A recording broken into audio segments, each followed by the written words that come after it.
Good morning, good morning, good morning, good morning, good morning, everybody. Good morning.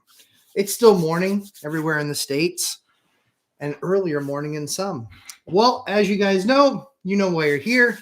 I am Matt, aka the Lumberjack Landlord. Super excited to have you guys with us for today's show. Oh my goodness, so much doing, lots of projects to talk about, lots of follow-up stuff that I've done. Yeah, holy cow. There is a lot going on. Anyway, so a couple ground rules just so everybody knows if you're new to watching. Make sure you guys understand exactly what we do here today. We answer all your questions about real estate investing. I am a hands-on active management landlord. I own just about 100 units, and we do all of our own self-management. We do all of our own bookkeeping. Oh, we do everything. It's a lot. But we are super excited here today. Sorry, got the hair wings out there. There, we got the hat back on. Now we're good. Yeah, we're going to talk about a bunch of stuff today. A couple videos that we did this week that were pretty. It was a lot of fun to kind of catch Mike from one rental at a time. Mike Zuber, one rental at a time. It was fun to catch him off guard. He had no idea what the question was beforehand. That was actually, and I told him, I said, hey, this might get you upset, but I'm going to hit you with some stuff right out of the gate. Stuff that he hadn't heard. So that was a lot of fun kind of just talking through that. But yeah, we're going to talk about a lot of stuff today. We're going to talk about the newest deal that I've done. We're going to talk about reventure consulting. Trying to understand the guy's perspective. Yeah, we'll talk about that a little bit later. But most importantly, we are here for your guys' questions. So questions.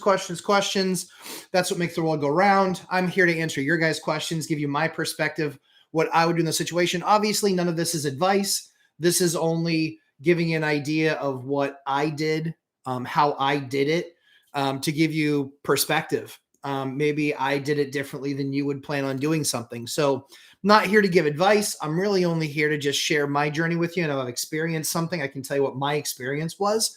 And that comes to pretty much everything, something that we've done with properties or products that we've used or process for rehab or brrrs. I'll answer any question and give you kind of my opinion. Obviously, none of it's advice, but certainly give you my opinion.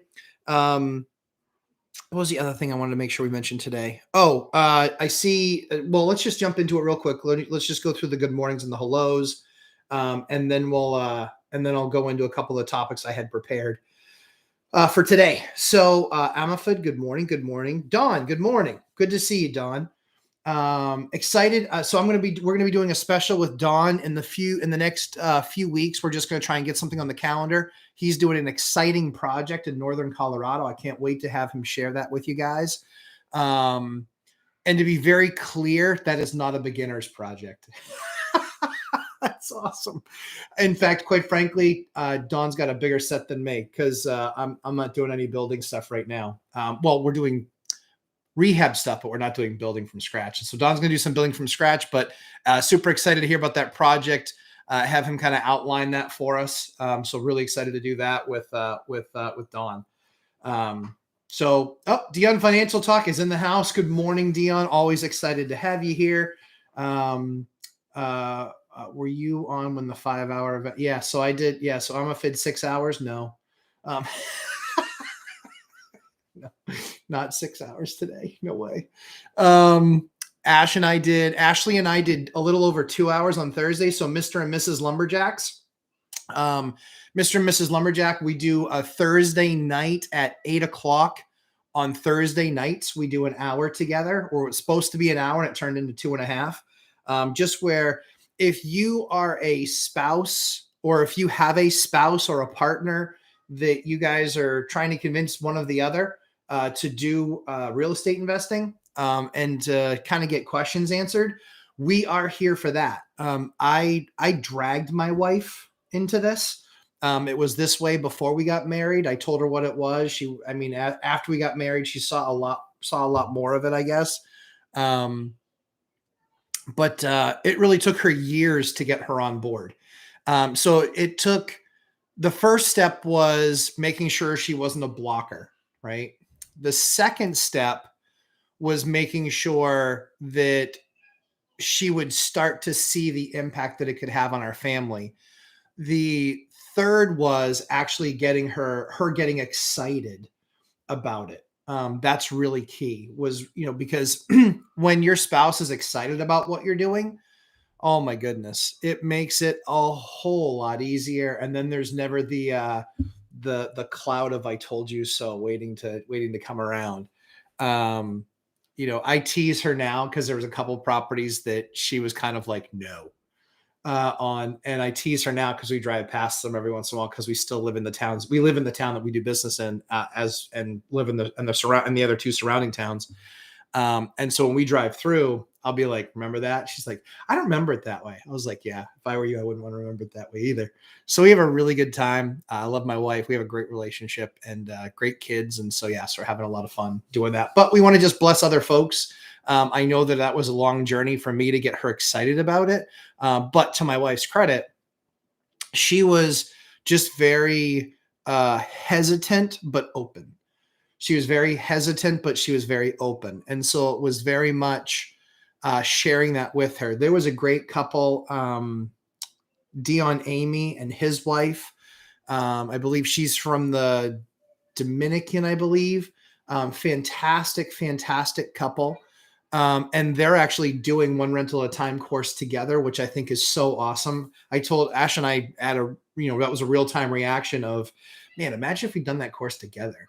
So it was really cool to see that they're doing that course together, because, oh my goodness, if you and your spouse are in alignment, or you and your partner are in alignment, um, holy cow, like two people on the same mission and putting those resources together and celebrating each other's differences as to what they bring to the table in that type of a business relationship.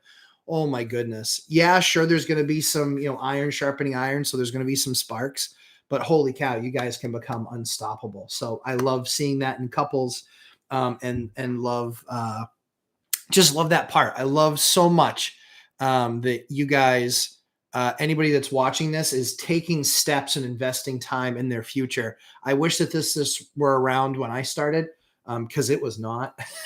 It was impossible to get information, like freaking impossible. It was so hard, and now it's so much easier. So congratulations to you guys for investing in your futures. I think it's awesome. And I think that, in doing the work and understanding the math, I think that you guys are going to absolutely just blow it out. One last thing I wanted to say before I jump into the rest of the good mornings is, I got an email this week about kind of, I used somebody as an example and talking about, some things that I wouldn't do, and then becoming elite. To this listener's credit, what I loved about it was he was like, hey, I want to become elite. So here's the perspective that I have now. Help me shift my thinking. So I think that the only way that you can become elite, an elite real estate investor, it's not about the elite returns. It's not what it's about. What I believe an elite investor is, because returns are largely market driven, right? So you might be in a market where it's 6 and you found a 12. Well, okay, that's elite. Sure. But what I believe an elite investor is sure, getting great returns, but I believe it's getting great returns compared to the market that you're in, number one. And number two, it's about being able to turn the highest number of opportunities into deals. That's what makes somebody elite. I was a real estate investor. Then I became a good real estate investor. And then I became a great real estate investor. And then I became elite. What I think those steps of progress are is, it starts off with MLS. And then it continues with MLS, but then it's managing the business. It's levers and knobs. It's getting more out of a property than others would, what I call unearthing value. It becomes being able to recognize a property not just as a turnkey, yes, it gets me an 8% return. Now, how do I leverage that? How do I cut expenses? How do I cut costs? And I'm not saying become a slumlord. I'm saying, how do I still do the right things, but by lowering my cost basis to then create more revenue from from the property? And then, when that's really kind of getting good. When we talk about getting great, it's doing all of those same things, but now it's opening up doors to different types of deals, recognizing that if you're only investing, and you don't do this in the beginning, that's why it's a process, right? That's why I'm a real estate investor. I'm a good real estate investor. I'm a great real estate investor. Now I'm elite. What I think that maturation is like I was saying about uncovering, unearthing value, finding ways to not only, control your expenses, but also finding the right properties. Then it becomes doing different types of deals, learning different parts of your market, different assets in your market. So in the beginning, you're starting off, we'll use Mike Zuber's One Rental at a Time. We'll use his terminology, the buy box. It is understanding that asset. You don't want to do all things all at once. That's too much. So what you really start to focus on, what you really start to invest your time and spend your time in, is you get really good at your buy box, and then you expand it to like the next asset. The reason that gives you power is that you likely then don't have to move markets. So for us, I would not be able to do a deal in single family probably in the last 5 years and have it make any number that is worth my time at all. And so because of that, we already had the strategy back in 2009, 10. So we'd had the strategy for almost 12 years now, 13 years, of multiple assets in the same market. So we went single family, duplex, triplex, quadplex.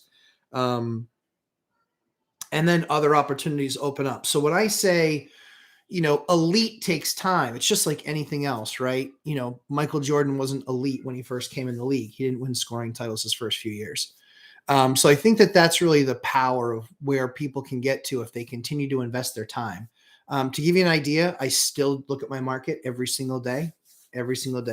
I don't subscribe to Michael's rule. I had a full-time job, but I like that time very early in the morning where I get to look at my market, or very late at night. And I like to spend more time on it.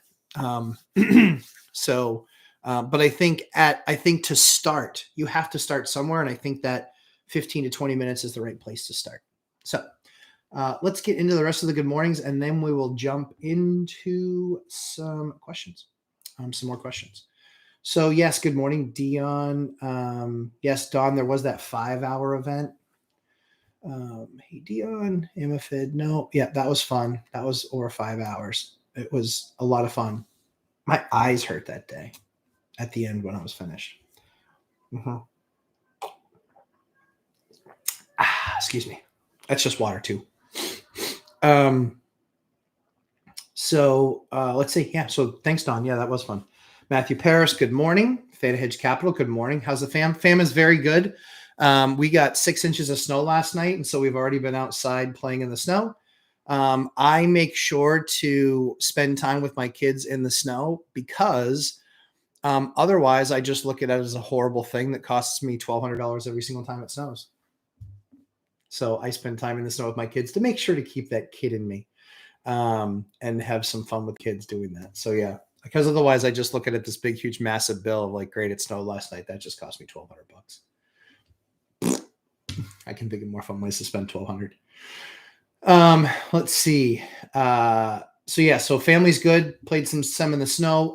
The baby Eliana, she goes in for chemo. She's there Monday, Tuesday, and Wednesday, and then Wednesday afternoon we close on a new property that I will give you guys the details on Wednesday. Very excited. Very excited. Don, seeing Mike's reaction was hilarious. Yeah, no kidding, right? I had no idea. Like, I literally had to tell him not to swear because I was just waiting for him to unload. and he's not a swearing guy. I have a potty mouth. So for me, it's really hard not to curse. But I can shut it off because I have kids. I have young kids that, yeah. Daddy, what's that mean? Yeah. So thankfully, we haven't had that yet. Samuel's 4. Fingers crossed. So yeah, but yeah, Mike's reaction was absolutely hilarious. He was apoplectic. Yeah, it's all. It was like, yeah, I could tell, and I was like, man, that was the right call, not telling him what we were talking about beforehand. Just because I've never caught him speechless before. So that was just a fun thing to be a part of, quite frankly. Invest to Wealth. Good morning. Good morning.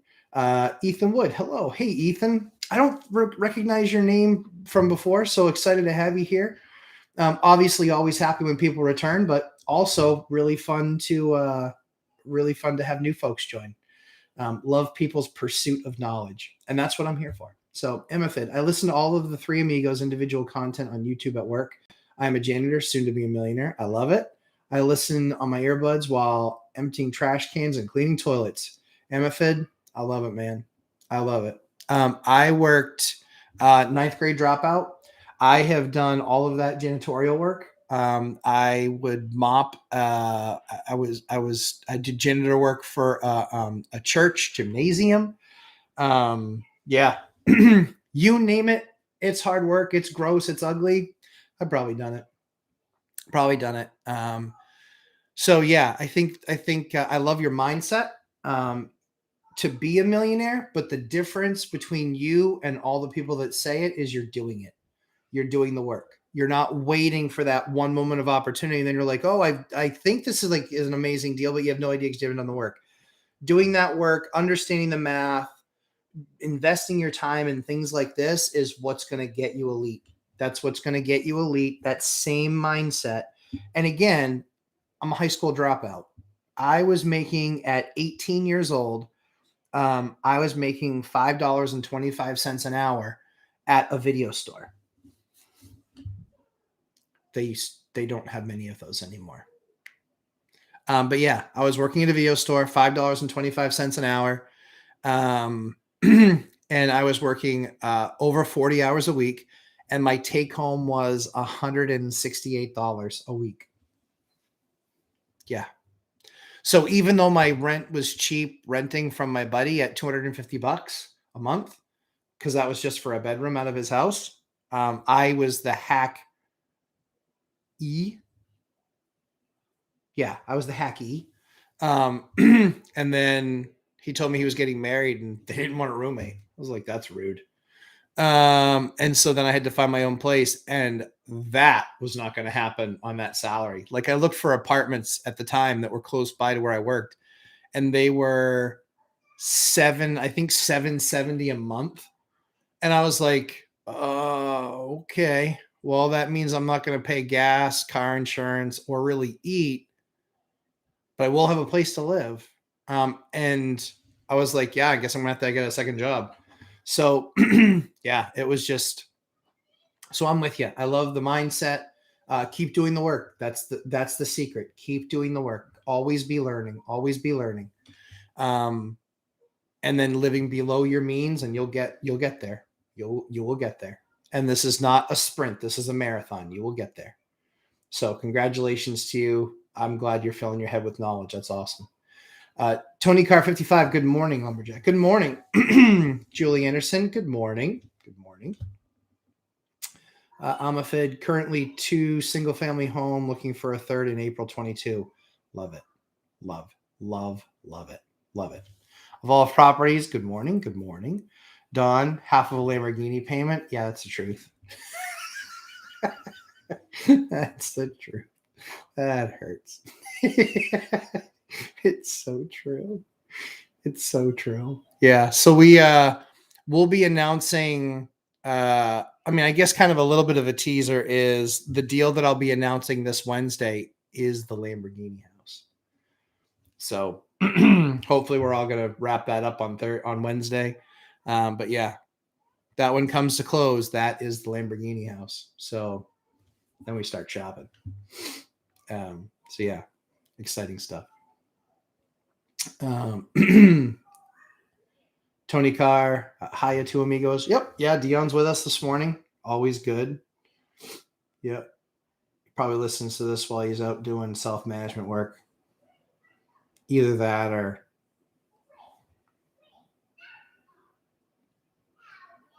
plotting his next global takeover.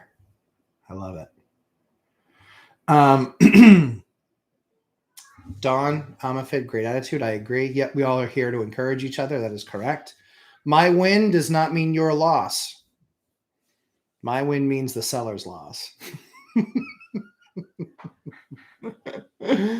Oh, good stuff. Kenny A, good morning. Good morning, Kenny. AW, good morning. Love the content. I'm 30, about to buy my first home. AW, that's awesome.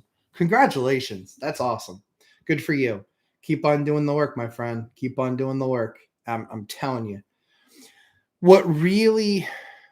All right, let me get through these other couple real quick, and then I want to talk to you guys about something. And it's just something I'm kind of rattling around in my head.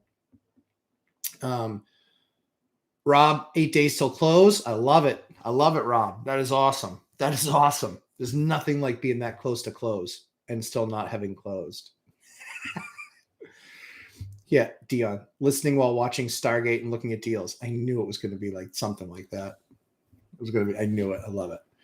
David G. Hey, Matt, most common way to add a bedroom, finishing out a basement, splitting a large bedroom into two, any other advice or things to think about? So what I always look at is I look at so if you're taking a big bedroom and splitting it, I'm looking at what that leaves you for a bedroom. So I had a big bedroom. It was, excuse me. I think it was 14 by 18. But the 14 was going to stay consistent, but the 8 was going to go down to 9. So it was going to be 14 by 9. No, it was 14 by 16. And I just felt like with what the floor plan was going to look like, bleh, I was like, it's tight. I got to do a closet. I got to have an egress window on the middle bedroom. And so I bagged the idea. And quite frankly, I was able to so I got another bedroom out of it. So this was a 1 bedroom. I converted to a 2. And my rent, by the way, was up 50% for doing that one move in that unit. I was trying to get 3 and I was just like, oh, I really can't get the 3 done. I wanted to, but it was just going to make like a closet of a room. It was going to be something I was going to be constantly apologizing for. Just because I think it made I think it made it a very small 3-bedroom. So instead I made it a very large 2. and from a super large 1, like the 1 just didn't make any sense. That was just wasted money. Because it was literally like living in a massive condo. So bagged that. And so, yeah. So, yeah. So I would say I don't love basements. I don't love basements. Up here, they're old, they're drafty, they're leaky. So often stuff that you'll put down there, if you get that, every 20-year really heavy rainstorm or really heavy rain melt here, you can then get water in the basement. Then you got to worry about mold. So my goal is always to do that with a room above what I would call above ground grade. I would look at basements, but basements usually are going to be a lot more expensive because you still have to have a second form of egress. I think the national code for egress is 5.7 square feet for a window to be able to open up. So that way a person can get out if their door is blocked. So yeah, 70 square feet to be a minimum habitable bedroom. Don, I don't know. I think that might be national code, but then I think it also depends on the rake in the room as well, like the roof rake. If it's on like a 3rd floor. So the best advice I could give you is it's really kind of twofold. 1, okay, stand in the space, and I use tape on the floor. That's what I do. I lay it out with tape. And then once you lay it out with tape, measure it up, and then see how that kind of feels, and then look at code. Because usually code is a whole lot less, but even what they have is less, is really tight. Like a 7 by 10 foot room, or that's 70 square feet. So an 8 by 9, or it can't even be 8 by 9, like an 8 by 8 room. Like that is a closet. in a lot of cases. So I would lay it out with tape on the floor. I would take a look at it that way. And then I would, I would lay it out with tape on the floor and then I would look at code. Yep. Yeah. Price and pride. That's correct. Yep. It's 5.7. Yeah. Yeah. And I think the only reason I bring up the rake, Don, is just because that then kind of gets into the room. And so that just creates a whole nother set of problems. Because then likely if you have a room rake into it, what that space on that gable end, the end of the house is the gable end. For those of you who don't know, that gable end might be tough to get a window in. That's going to meet code. The cool thing is that one thing people make as a mistake is they always spec a double hung window to match the rest of the house because they want the same grill design. Major mistake. What you can do is you can go with a casement window, which is the ones with the cranks. You can go with a casement window. When you go with a casement window, now you have the whole picture frame of the window that counts towards your square footage of the 5.7.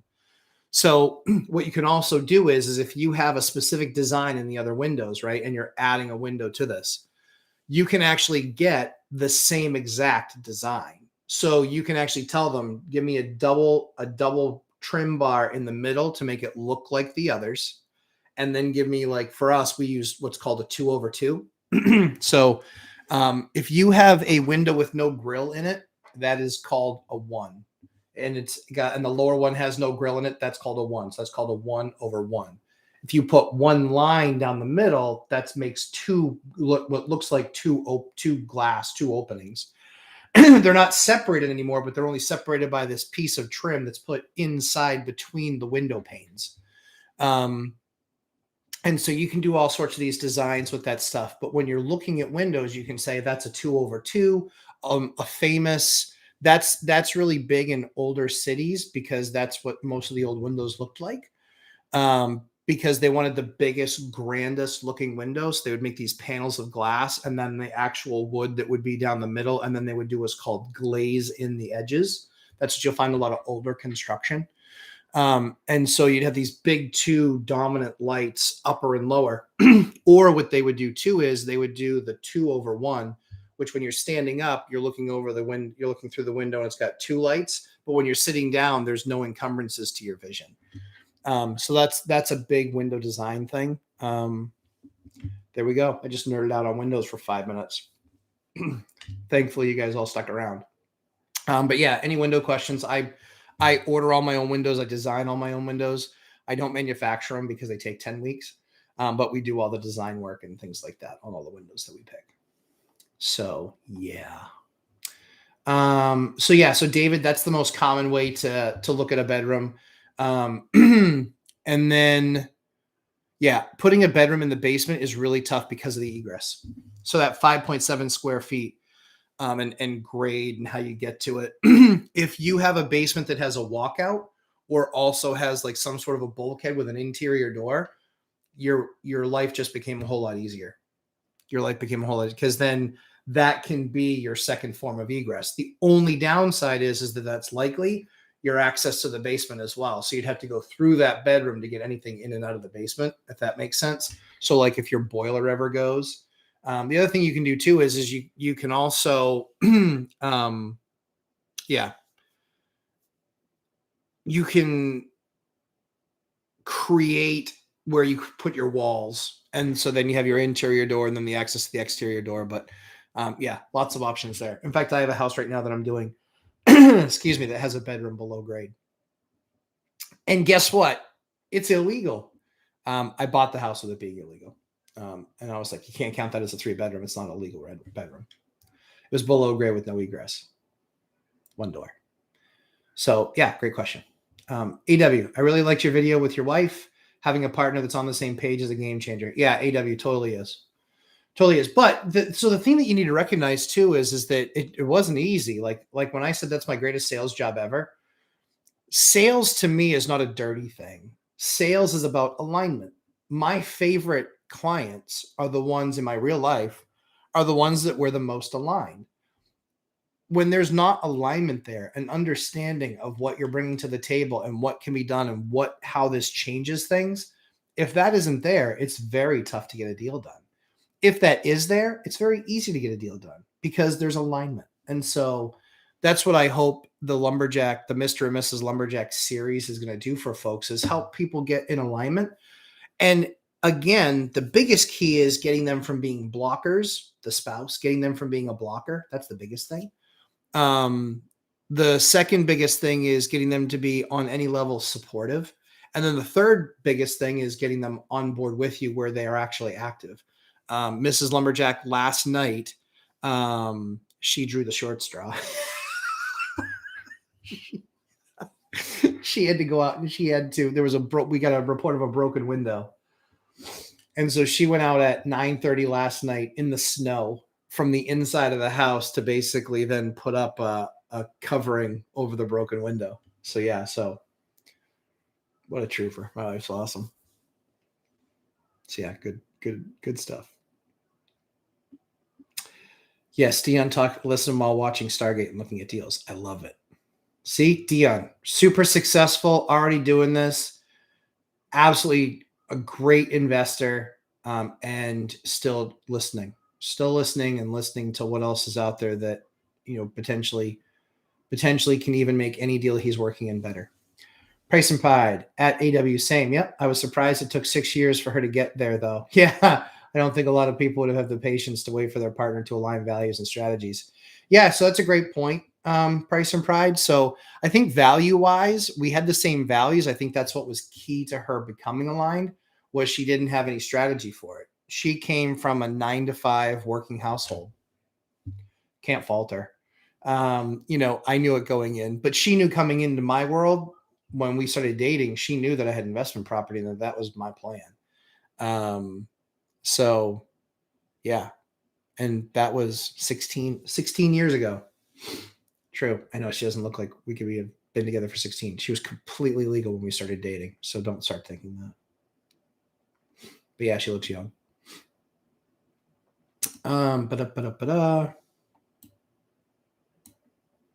AW, hey Matt, what kind of ROI would you usually say is a good deal? I know it varies by market, but what would you say is a red flag as far as numbers? So I think that that's a fair question. I mean, I think that I think so. If your market's 1%, but you're getting 3%, but that's because the typical price of a house is $1 million. Well, then your 3% is a lot larger than 5% in a $500,000 market, if that makes sense. So that's why for me, I don't ascribe to any number being too big or too small. It really is about percentage and about being a great deal. As I forgot to cover the main rule that we talk about here is I have contractors that work. They're doing side hustles on Saturdays and Sundays. And so I don't tell people how to spend their time, but if they want to come to me and say, hey, I want to work on Sunday, I'm like, okay, cool. Well, you can go do this over here. So I always want to make sure that if guys that I work with are trying to make extra money for the holidays, that if I have something for them, I try and facilitate that. So you'll see me look at my phone, and it's to make sure that my people are getting what they need.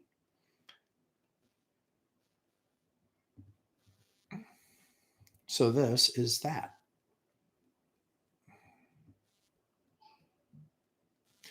All right. So hopefully that answers the question, AW. I'm not trying to be evasive, but really it does come down to what you're looking at. It really just comes down to, if that great deal is a 3% return, but in $1 million market, as opposed to a 6% return in a $500,000 market. There you go. Right. So for me, my personal preference is I don't like playing up in those numbers. Mm-mm. My rents range between my rents that I set, because I do have some tenants that I've taken over and come on board this year. Their rents are going to be going up next year.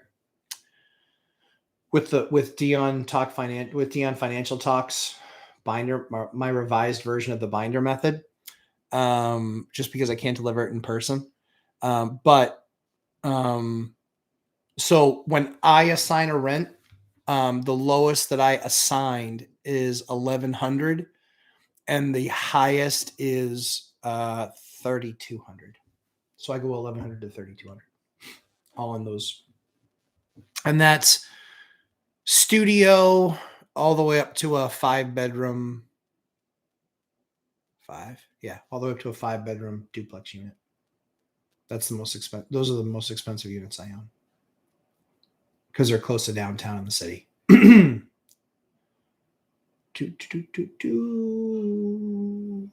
Dawn needs 70 square feet to be minimum habitable room. Yep.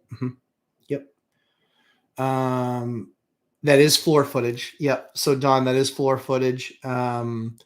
The only thing that I talk about is the rake, because I know that Section 8 and housing, I know that they will disqualify a room based on amount of headroom. That's what I've been told. I haven't bumped into it yet, so I don't know what calculation they're using. Also, do you like condos and townhouses for rental, or do you normally stick to multi or single? Multi or single only for me. I did a condo as a house hack. I bought the right place. I bought it at the right time, and I bought in the wrong development. So right place, right time, and buying in the wrong development. I got a $70,000 special assessment 2 years after I moved in. Now I bought the right place because the building was the just the layout, like everybody that saw it loved it. I bought it at the right time because over the next 3 years, that building increased in value 35%, 40%, just because it was by far the least expensive building in that area. And so everyone started there first. That's why I started there, because that's all I could afford with house hacking. But that $70,000 special assessment, guess what happened to all my equity? I walked with 10 grand on that deal after 3 years instead of 80. And I didn't buy it for appreciation. I bought it because I needed a place to live and I was going to house hack it or condo hack it.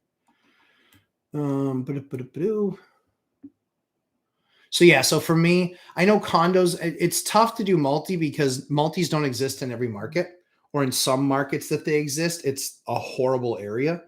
So I totally get that. I do that all the time.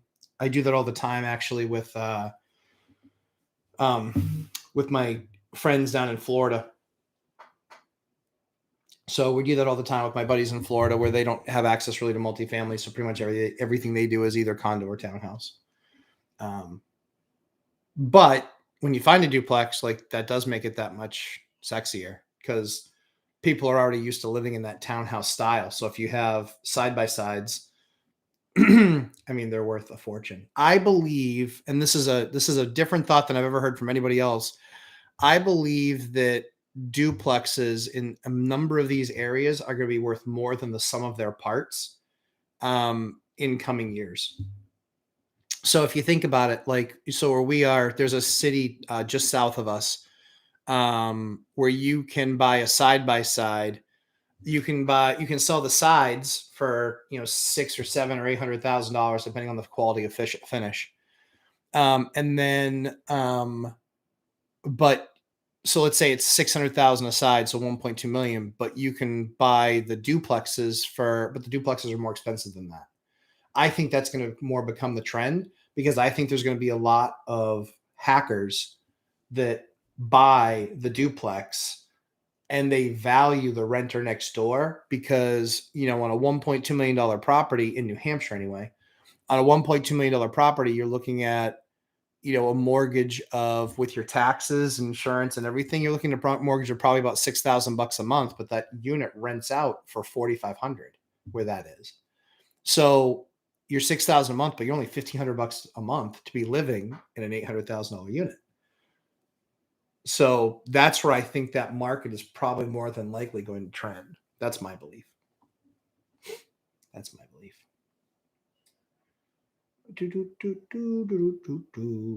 Price and pride. I think the 5.7 opening is a firefighter. Yep, firefighter to get in with all their gear on. Yep, correct. That's a national code. Yes, correct. Price and pride. Yep. No, they sell first. I have two Texas properties on hard money loans. Okay. Looking for a non-conventional loans to refinance into a 30-year fixed rate. Should I wait for spring season or do it? I don't. So for me, I can only share with you what I did. I'm not waiting on anything rate related. I think rates go up. And I think that they go up faster than when the Fed says they're going to taper, because I think that honestly, a lot of rates go up based on what people see in the market. The only thing that's challenging to guess at now is, and it really is a guess, is Omicron. Do markets start to shut down because of that? Is there, do they start shutting in certain states? They start shuttering businesses. So I think now that's what makes now the hardest time to do this. For me, it's bird in the hand is better than two in the bush. I much rather know that I have 30-year fixed rate debt, because if it goes down, I can always refi. If it goes up, I'm safe. So for me, I'd rather take the bird in the hand than two in the bush. Much like Mike, not through Velocity Mortgage. I just locked in a 7 property refi and 2 individual purchases, all at 4%, 30-year fixed. And that was not through Velocity.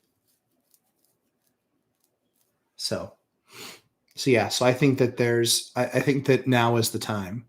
For me, now is the time, because now I only have 3 commercial or 4 commercial loans left, 3 or 4 that are not fixed rate. The problem is that I've bought them in the last, 6 to 18 months.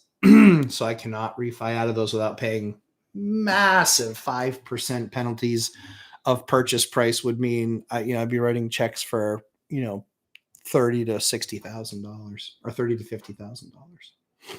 So yeah, I would be doing the research now and looking to find that 30-year fixed rate debt. Because if it goes down again, you can refi. But I just don't want the upside exposure, especially hard money. Yeah, not against hard money. Yeah. Yep, not against hard money. What's your hard money at? Know thyself. Interested in that number. 8, 9, 10, 11. I'm in contract to purchase a condo unit that has some rats. Oh, coming in from all the common areas. Any idea on how to? Yes, actually, what's really funny is I've been a landlord for 20 years and I have never dealt with rats. And this year, because of COVID, I had 2 people it's the 2 people that needed assistance. They got assisted from the COVID rental program.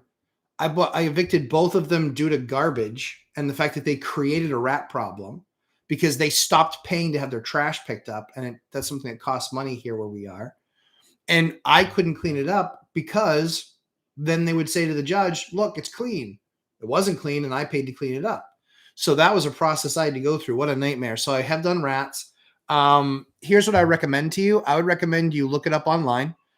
They make these little plastic bait stations. Then you buy a bunch of bait, and that's poison. And I would use those things. The only thing you have to watch out for is, for cats. But these bait stations, it'd be a pretty small cat to get in there, but you can look at these bait stations. But what I did was I called an expert on one, saw everything he did, asked a million questions, and then I did my next one, which was basically putting out all the bait stations, putting the poison in there, and then literally in a week, we picked up 6 bodies. 6 rat bodies. I'd never had a rat problem ever before, had no idea how to deal with it. But in the last 90 days, I have had a rat problem, fixed a rat problem. And since then, we've not had any additional issues. I know so much more about rats than I used to. So here's one of the interesting things. Rats have babies every 21 days. Like, holy crap. Rats, doing it like rabbits, doing it like rats. Rats were pumping rat babies out. So that's kind of crazy. And then they also have to chew things, because their teeth keep on growing longer if they don't chew things. So they are basically born to chew. It's crazy. crazy, the stuff that I learned about rats. So yeah, have had that rat problem. As far as intrusion goes, they can chew through pretty much anything. What they have the most trouble with is steel wool. Steel wool. Yep. Steel wool is a real problem for them. So take the steel wool, any protrusions, any holes, any daylight you see anywhere. Don't stick it with sticky foam because they'll chew through the sticky foam, no problem. You want to shove steel wool in there. Steel wool. Yep. Steel wool. That's how you do it.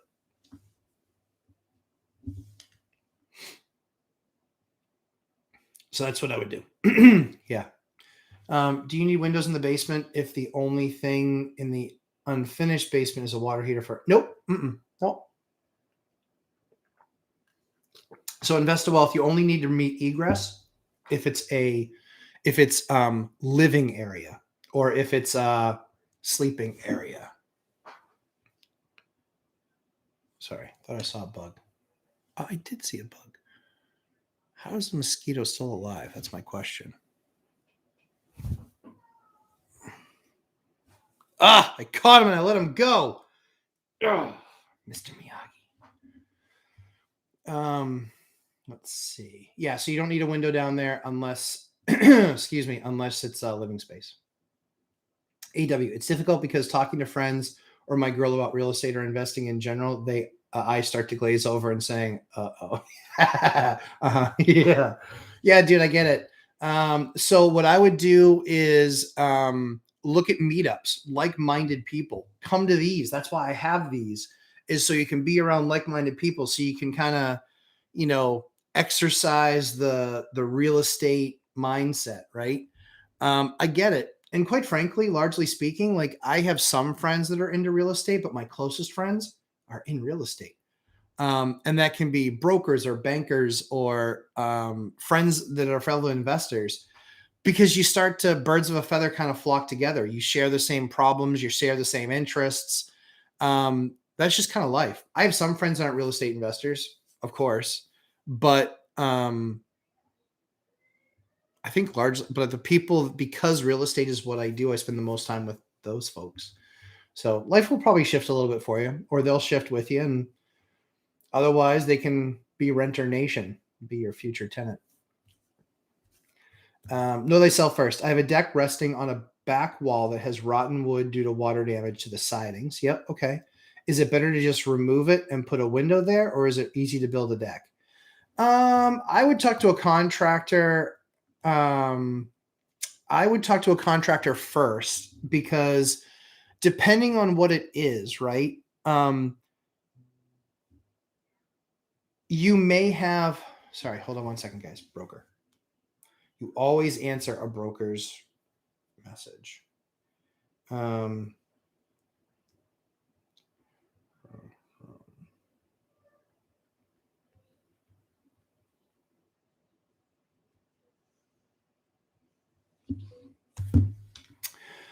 So I would have a contractor take a look at it. A lot of times it might just be the header board. So, or the, not the header board. That's the wrong word. Sorry. Total brain cramp. Sorry, guys. The board that all of the joists go into that actually is attached to the building. A lot of times you can, take a board underneath all those joists, screw a board in that's that entire length itself, so you keep all the joists in exactly the same place. And then you can kind of secure it and then get in there and rip that other board out and do your repair and then literally reattach. So I've seen that done too, and that beats the heck, especially if the rest of the deck is good. Like I've seen where water gets down in there, it eats away at that board, and then also at the sill, where they attach. So it can eat out the sill and eat out this board. And so then you just go in there, you do sill work, you get the sill work redone, and then you can even go in there and having attached the other board, and then just basically slide it in, and then it can meet the old boards. But then all the boards are exactly where you need to. If they didn't use joist hangers, if they did use joist hangers, then that's a bigger project. That's a bigger project for sure. But yeah, if the rest of the deck's in good condition, there are absolutely ways that you can manage through that for sure. Yeah, because decks are super expensive now. I had Yeah, just ridiculously expensive. I had a small deck done. It was 6 by 18. Was it 6 by 18? Yeah, it was 6 by 18. And we did it in Trex. And that was like an $8,000 deck. It's ridiculously expensive. Especially with PT. PT is super expensive right now. So yeah, I would see if you can salvage it, but I would talk to a contractor, have them take a look at that. Because I think that you'll do well. I think you'll probably be, my guess is you'd likely be able to save it. And if it's all rotted down there, your sill's rotted anyway. So you're going to want to get in there and clean out your sill anyway. Price and Pride. Know they sell first. ROUSs. The rodents of unusual size. Princess Bride, of course. Yeah. Good stuff. But there's no fire swamp at his house, I'm sure. Yeah. Sorry, I hit the up button. My bad. Brandon Bernola. Love the content. I learned so much from you and your amigos. Thank you. I'm curious about your software experience. I'm a software QA automation engineer. Nice. I find myself relating with you more and more. Yeah, appreciate that, Brandon. Yeah, so I've got 25 years in software. I've done enterprise or 20. Yeah, it's 25. Oh, yeah, 25 years. I've done automation, RPA. I've done enterprise database and replication services. Yeah, you name it. So we've done that. I've done it for 25 years. So it's been a long life, living my life a quarter at a time. I'm on the business side, so I'm the one with quotas and all the other happy fun stuff. So yeah, yes. Building a new deck in place. I mean, yeah, could be. It really just, I think it depends on the condition of the deck. You can salvage it, that really is a case for sure. It's a case by case. Yeah, for sure. There's no hard and fast answer. Some things with decks, there's people with decks in our area. Typically that means it's an invitation to put a grill on there, and then they're dumb and they don't own a house. They've never owned siding or worked with siding before. They put it too close to the siding, then you fry the siding or even have a fire. So I can kind of give or take decks. Yeah. So for what it's worth. Yep. Dion Financial Talk someday, but not today. You may hire a PM. When you do, how will you vet them? So a property manager. Yeah. So good question, Dion. I don't know.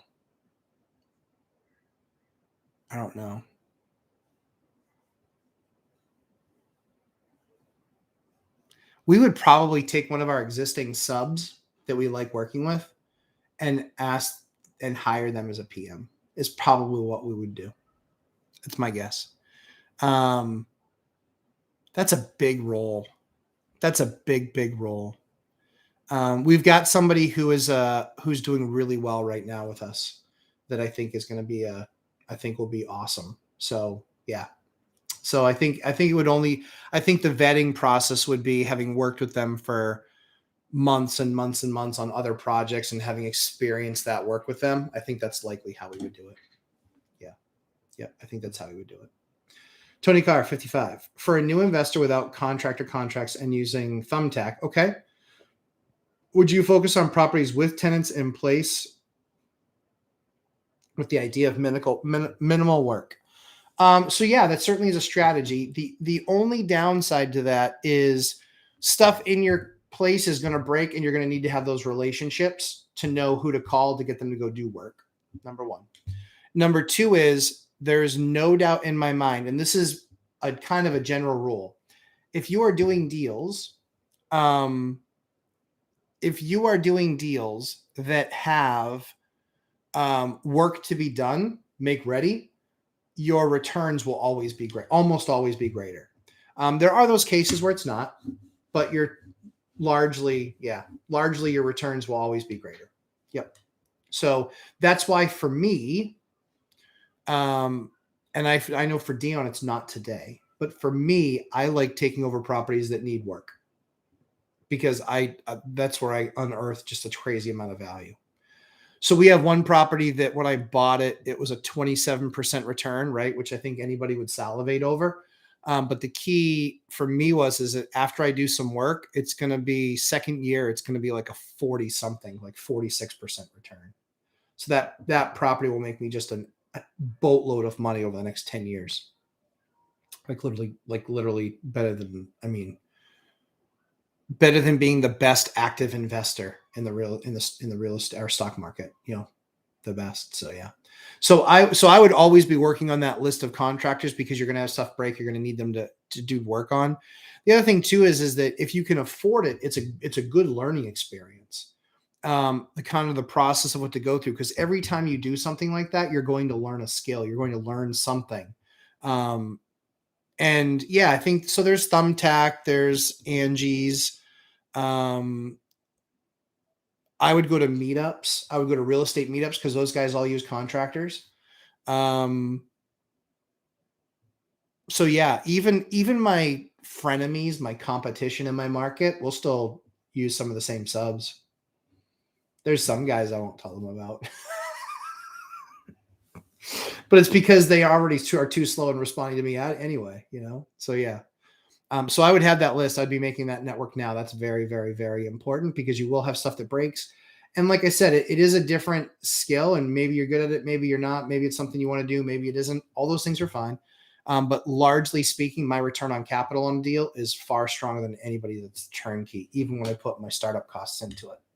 So yeah. AW, $75,000 assessment. Yeah, exactly. That's what I said. I was like, oh, damn. Yeah, poof, want my money. Amifid, I am considering joining Lifestyles Unlimited. They claim to be the largest real estate education and mentoring program in the country. Does anyone have any experience with them, positive or negative? Amifid, if you are not in Mike Zuber's One Rental at a Time course, that is the first place I would start. That is the least expensive education you're going to get. It's like $300. So I would start there. I think that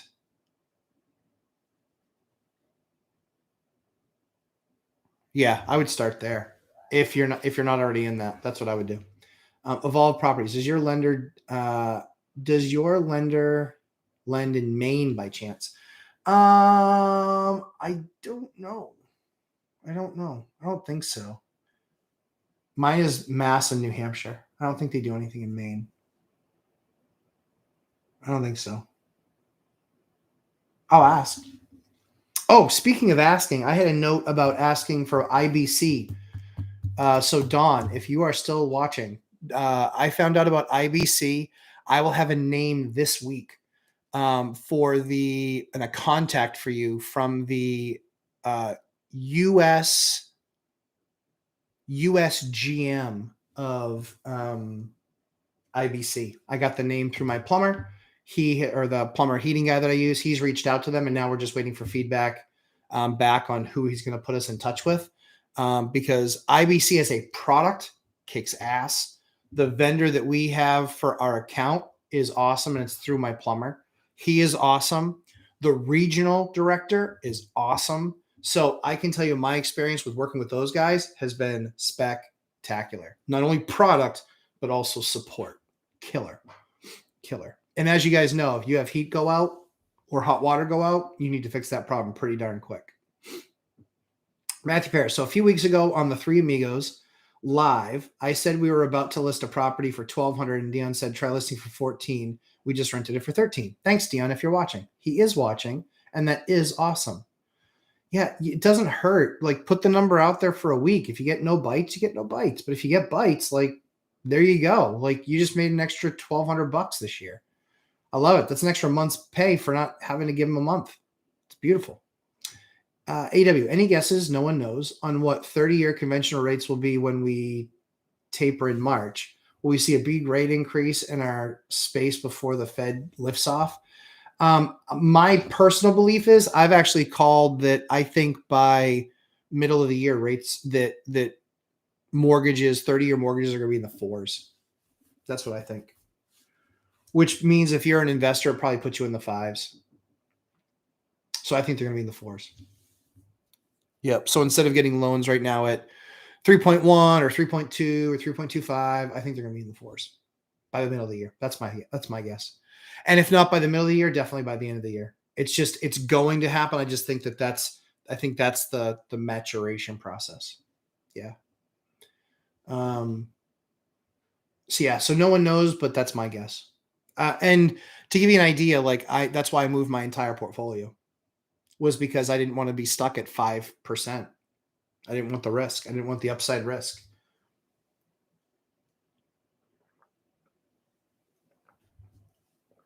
So I refied almost my entire portfolio, 30-year fixed. Yep. Know thyself first. Hard money interest, 9.99%. Okay, interest only with no payments till 6-month balloon. Okay. Yeah, I'd be getting out of that as fast as you could. That'd be me. So, and I think that you get out of that, you get it refied. You can probably get between 4 and 5 from a velocity, maybe 4.5, maybe 5 with buying some point down. And then if it's really good next year, you refi it. And if it's not, you don't. If it's not, you're stuck.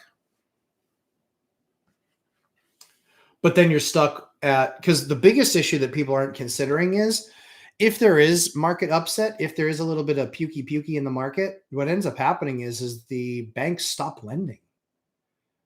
That's what happens. The banks literally stop lending. Like at that point, they don't want to take your investment property unless it's owner-occ. That's what happened last time around. I had a non-owner-occ property last time in the crash. My rate was 6.75%. And the bank said, yes, sure, we will rewrite it or we will refinance, but it's at 10.25. I said, why on God's green earth would I refi? Why?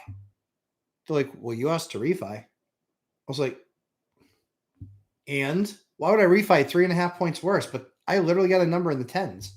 And that was in 2007, before they moved the number of mortgages that Fannie Freddie from 10 down to 4. It was before that. But they wanted 10 points.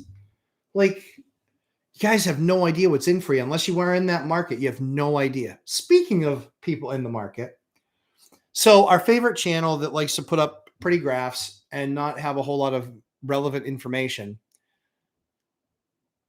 he didn't get into the market until 2011. And that was fresh out of college. And when he got into the market, fresh out of college, he went to work for a very small funding company that to date, over the last 10 years, has done a total of $3 billion in lending. That's not that much over a 10-year period. That's really still relatively small. It's a boutique firm, basically. So in looking at that guy's resume, understanding what he did, he was an underwriter. How many people here like underwriters? Underwriters are given a set of parameters from the bank, and then before the final decision is made, they basically send all those parameters they put them against, right, all the information from the borrower. They take all of that information, and then they see how it applies to their organization's risk tolerance. That's what they're trying to marry the two together. And then they go back and they constantly ask the buyer, we need this more information, that more information, give us more information about this.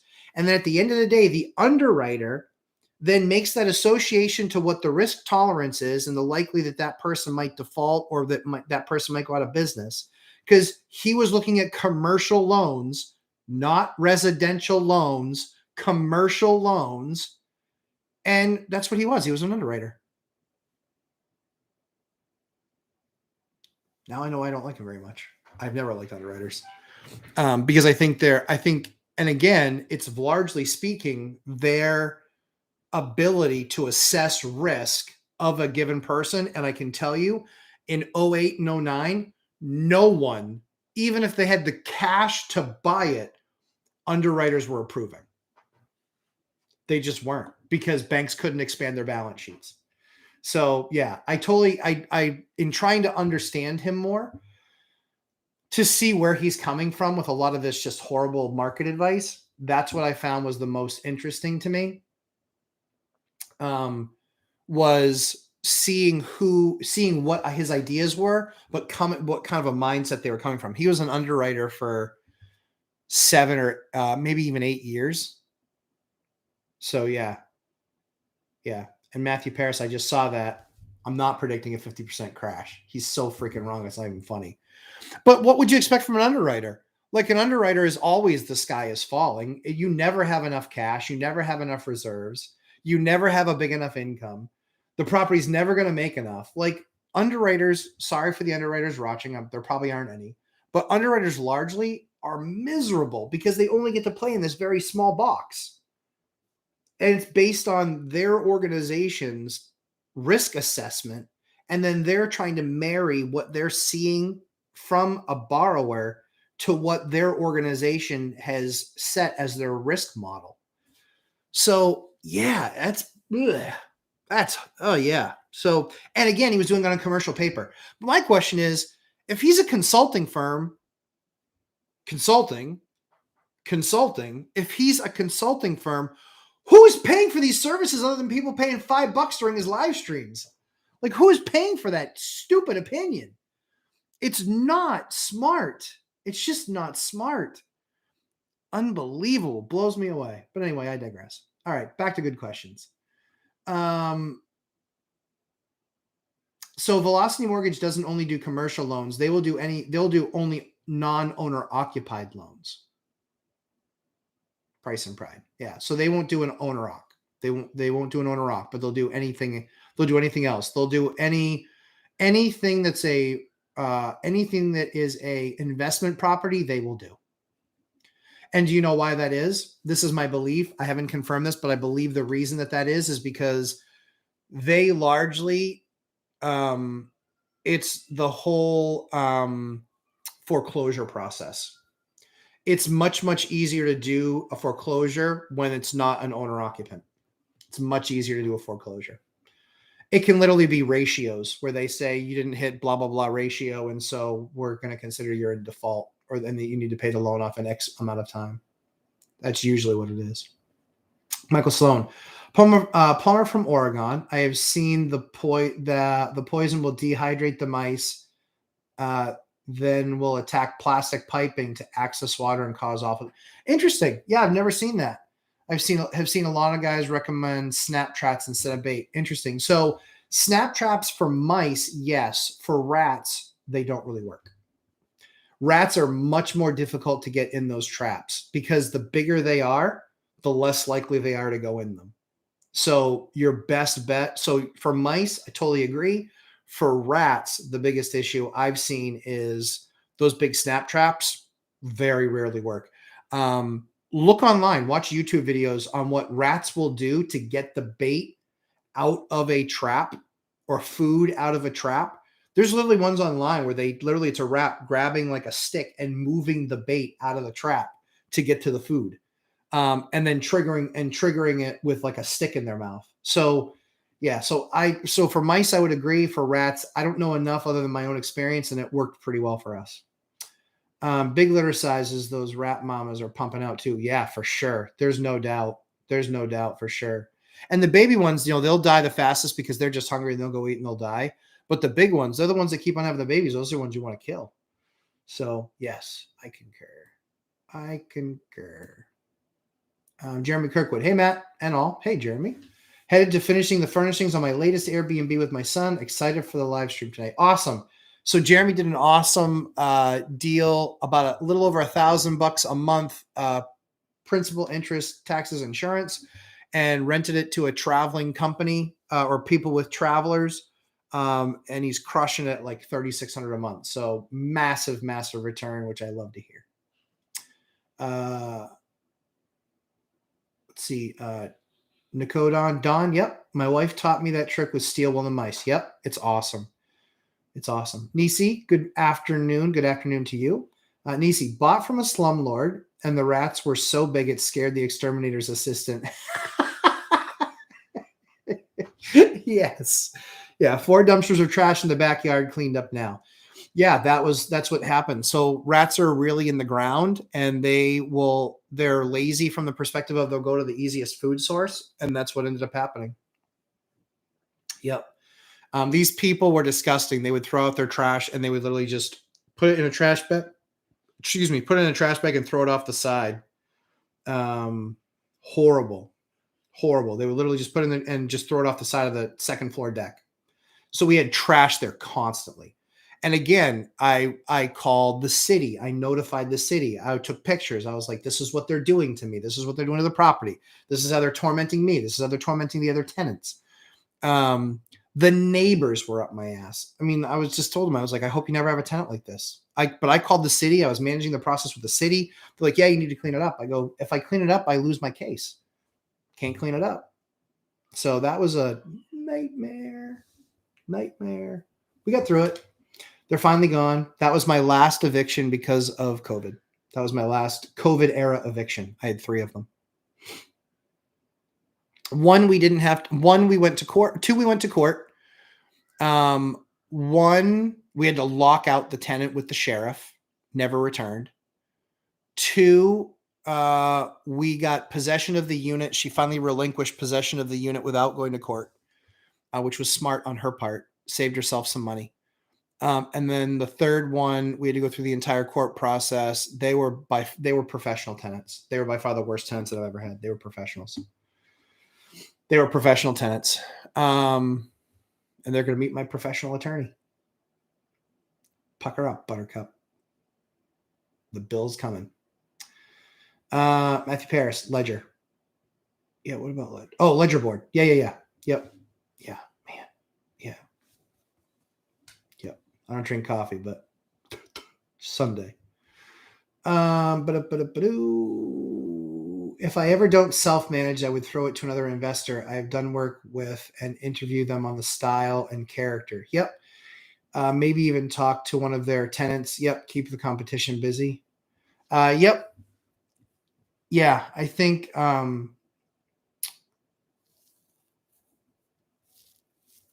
yeah.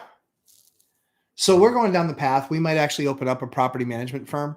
Kind of the idea is kind of the idea for us is buy landlords for landlords.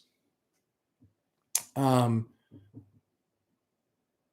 a technology guy, so I use technology to run my business. That's how I can self-manage with almost 100 units. And so that's the idea. That's the idea is we'll probably go down that path and then kind of do the whole, our own biggest customer thing, kind of like the whole PayPal deal. So, yeah. So we're probably going to get to that point just because there's a very particular way I like things done. And I think we have great processes. And that's why other people struggle at, 10 units and I can do 100 is because I think we have phenomenal processes in place for managing that stuff. Yeah. Yep.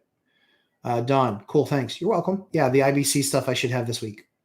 AW, make sure to like the video, y'all. Thanks for the time and great content. Oh, AW, thank you very much. I appreciate that. Yeah, we got almost 30 people on here and only 11 likes. Apparently what I'm talking about, no one else cares about. Just kidding. But yeah, like it because so the only way I agree with Mike on one, Mike Zuber is that on one thing he was saying this last week on more than one, but specifically this one thing is the only way that we're going to reach 1 million people is if we have a lot more people pushing content out there, and it's got to be good content. It can't be the garbage that we're seeing from some of these other channels. So we want to give people, I mean, honestly, like how little Mike makes off of this for how much time he puts in. And I make even less, like magnificently less, but I do it because I know it's going to help people. And that's what we're here for. We're here to help people. I want to give back. So yeah, that's what we're here to do. So yeah, thank you, AW. Matthew Paris. So you're predicting 50% crash? No, I'm not. We covered that. Yes. 4% rates are world crushing. We learned this week. Yeah. So this content creator posted a video that said 4% rates is going to push the market to a 50% correction in some areas. Idiot. I actually, I offered him $10,000. I bet him 10 grand that he was wrong. I haven't gotten the email response back yet. I'm sure it's just a moment of time.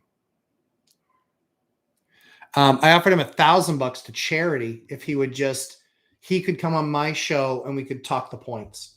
And I said, and if he could convince more people watching that he was right versus I was right, I would give $1,000 to a charity of his choice. Offer still stands. Happy to do it. Hip Harp 1 silver, H1 workers construction groups. For looking for contractors, I'm sure. Hip Harp silver, what top 10 books are your favorites? And then I saw something that he doesn't read. So that's kind of true. So I don't read books. I largely don't read books. I don't find that relaxing. So I am usually laptop, like after my kids are in bed, after my wife's in bed, I'm usually laptop in my lap doing work with a game on or something on in the background, or smart TV, and I've got YouTube going in the background, and I'm listening to Mike, Dion, Grant Cardone. I like Grant. I mean, he's a little bit of a blowhard, but I still like him. I think I think I would be really disappointed if anything went belly up for him. But I like hearing what other ideas are out there. I will watch those other channels too. Reventure, I'll watch his channel. Just because I want to hear what the other side's saying. I think that it is sides. I think there are views of the market that are completely diametrically opposed. And I want to watch and hear what those guys are saying and how they're coming to their conclusion. He could be right. I'm a 9th grade dropout. He's got a college education in economics. I could be completely wrong. It's possible. It's possible. I don't see how we get to his world without like some sort of a, massive, and he's not citing Omicron. He's not citing anything other than the market's too high, therefore it has to go down. Like that's all he's citing. So I just vehemently disagree with that. You always have those breakthroughs through the top, and then you always have retracing. And the only question is how far do you retrace and why did you retrace? I lived and invested through 07, 8, 9. I lived through that. I know why the market collapsed. And banks think far differently now about foreclosures than they did.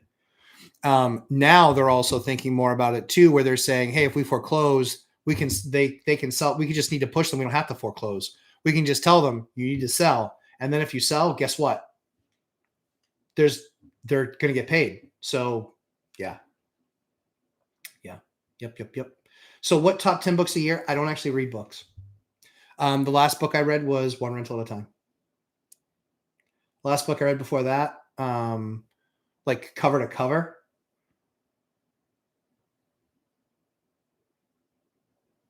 I don't even remember. I don't read for enjoyment. I like learning. And I'm not saying you can't learn from books. Obviously you can. But I'm usually reading like market statistics. I'm reading, with real estate stuff. I have so little free time. I invest that in building my business and making my business better. So yeah, I don't really read books. I do consume a ton of data though. I consume a ton of data, but no books. That's a great question. And for those of you wondering, I can read most of the time, most words. Nathaniel Martin, what software do you use to manage your units? Excel. And then Intuit QuickBooks. Property Manager, their property manager software. We enter in everything into that, and then that spits out our reports per property, and then we hand that stack to our CPA, and our CPA then does our taxes. That's how we do it. That's our process. So, because if I ever get audited, I want him along for the ride and managing that process for us. So yeah, that's how we do it. We track all of our monthlies. We track all of our spends on construction projects and rehab work and maintenance stuff, and the money that we spent with our contractors, the money we spend at the big box stores or buying product online. We kind of manage and keep track of all that stuff. Yeah. And then we hand over literally a 1 inch about a 1 inch packet to our CPA at the end of the year, but then everything's all done. Receipts, all the money's in there. Everything's in there, checks, receipts, all the stuff that he needs. And then we get a package back that's usually like 1.5 inches thick. It's basically our inch plus he adds a 0.5 inch to it. And then we pay our fat bill and then we're done. So that's usually how it goes. So what software do we use? We use Excel. We use an Intuit Property Manager. We've been trialing a few other products. Good products, I think, for maybe smaller landlords. But as we're getting bigger, we're trying to think a little bit differently.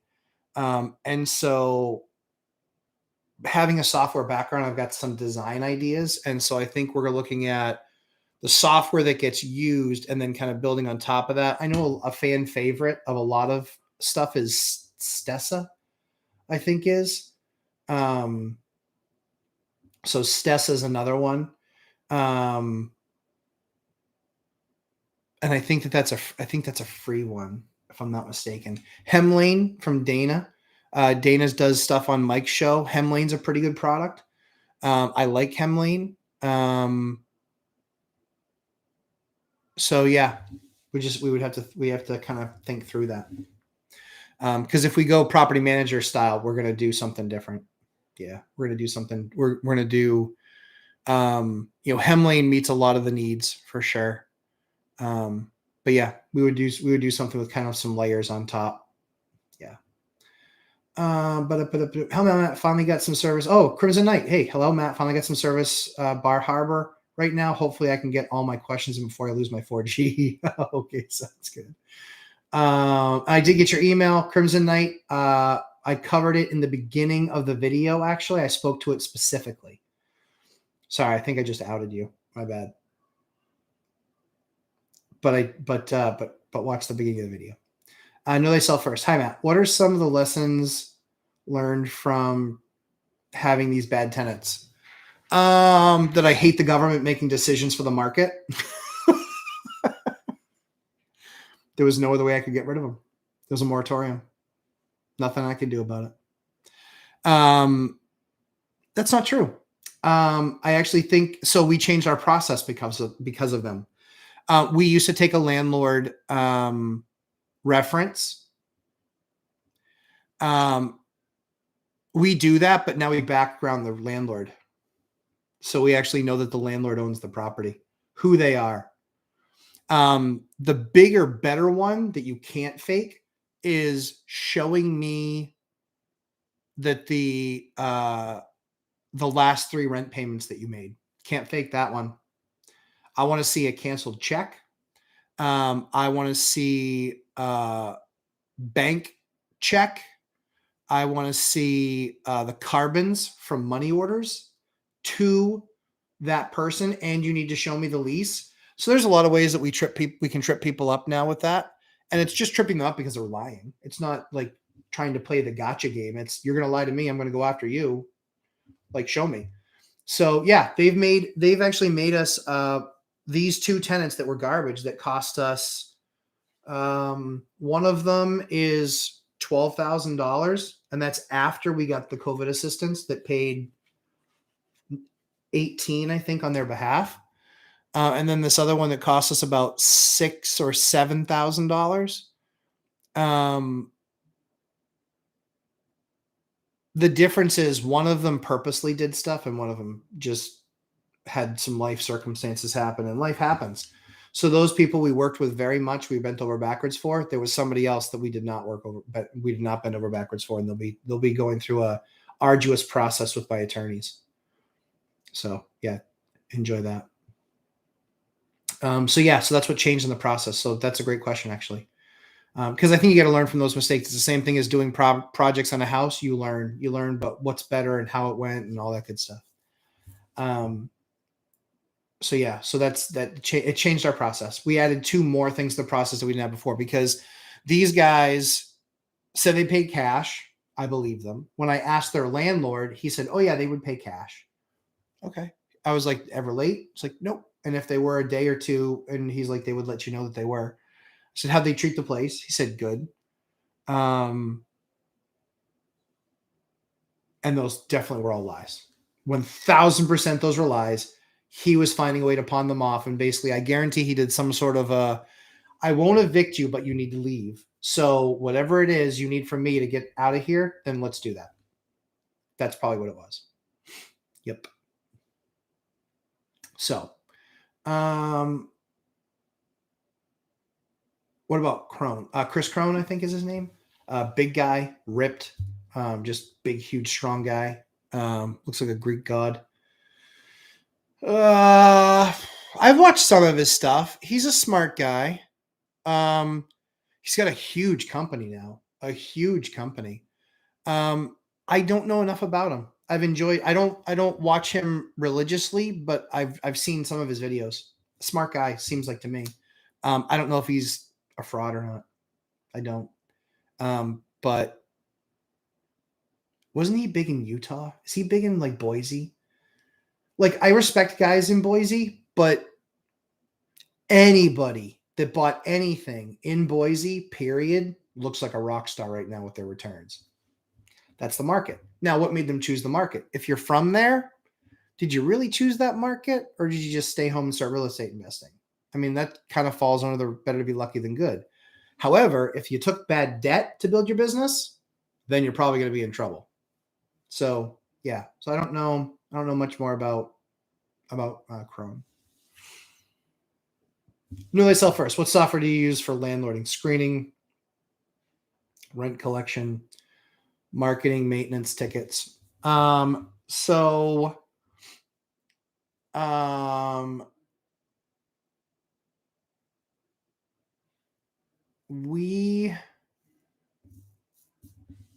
do we do that on the screen side? We just use like a service. I think it's like $15 for a tenant or something like that. And that gives us credit and criminal. That's all that does. And then, sorry, what was the other one?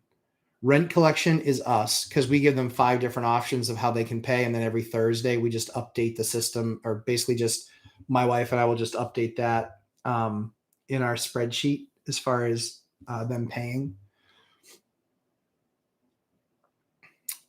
Maintenance tickets, they send us a message, usually via text, because we set up a group text. Anytime any new tenant we get, we set up a group text. In that group text is myself, Ashley, whoever's doing property work for us at that point, and then the tenant, and any tenant over 18 that lives there. That way everyone's in constant communication of any issue that there is. And then whatever that issue is, we figure out who's going to be taking care of that. Is it going to be the guy that's doing like property work, or does it actually then get sent over to like our plumber or somebody like that? So that's usually, or electrician, something to that effect. If it's an emergency, it's just a phone call. They call us and we then start following up on stuff. Yeah.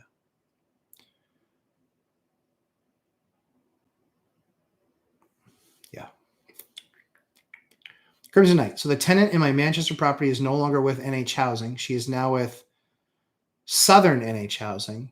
Same tactic for when trying to get them to pay rent by mentioning eviction every sentence. Yep. Sure. Yep. She also told me they mentioned a weathering program where they might give a new boiler for free because she is on heat assistance. Said she is top priority for being elderly and disabled.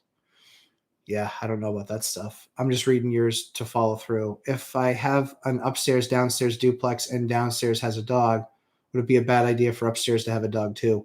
So they can then say that you're playing favorites. So what you have to do is just make sure that they both have insurance policies in full effect that cover any damage for the dog or any bites or anything like that. And I would be charging a pet fee. And because I'm pretty sure that's how I think New Hampshire does it, is you can charge a pet fee. And Yeah, that's how I would do it.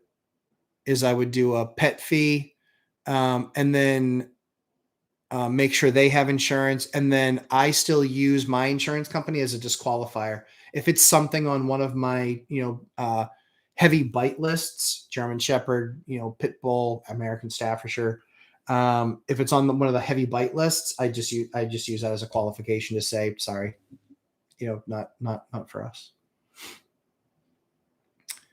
All right, back up to the top. So hopefully know thyself first. Hopefully that answers your questions. I'm a fig. Chrono's a shyster. Maybe I don't know him. So can't say. Can't say. I've seen some videos he's done that were pretty good. So I don't know that. So I wouldn't throw the baby out with the bathwater. I don't know about his business practices, but I can tell you that he seems like a pretty smart guy that understands real estate really well. And has some ideas. Some good stuff. So yeah. Eli Calder, you should read Making Movies by Sidney Lumet just because it's a fun read.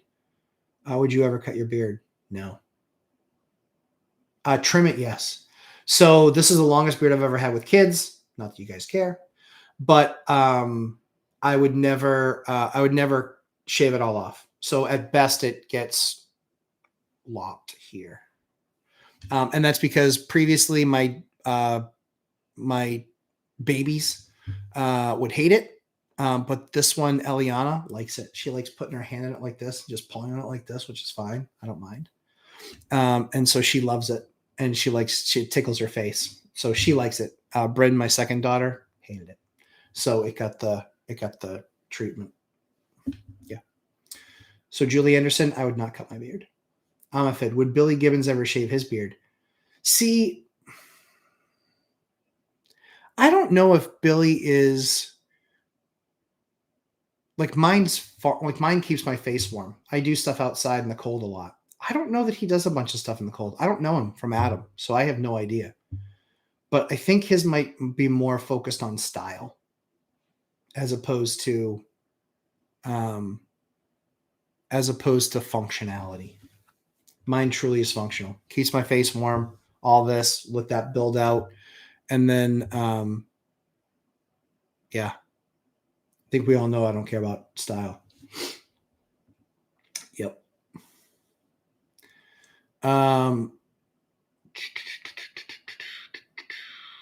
Eli Kohler, Sidney Lumet. So thanks for the recommendation of the book. I probably won't read it. I don't read. Yeah. It's I think it's a blind side, maybe. But I just intake a ton of data information. And yeah, that's the stuff that I really like to learn. So yeah, so we'll see. Maybe when I'm retired. 45, 6, 14.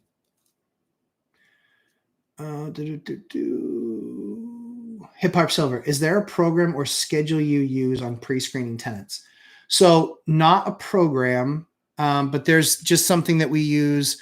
What we usually will do is we will ask them to give us their Credit Karma score. Yeah. So we will ask them to give us their Credit Karma score. And proof of paying their landlord the last 3 rents. We will pay stubs. We'll ask for pay stubs. And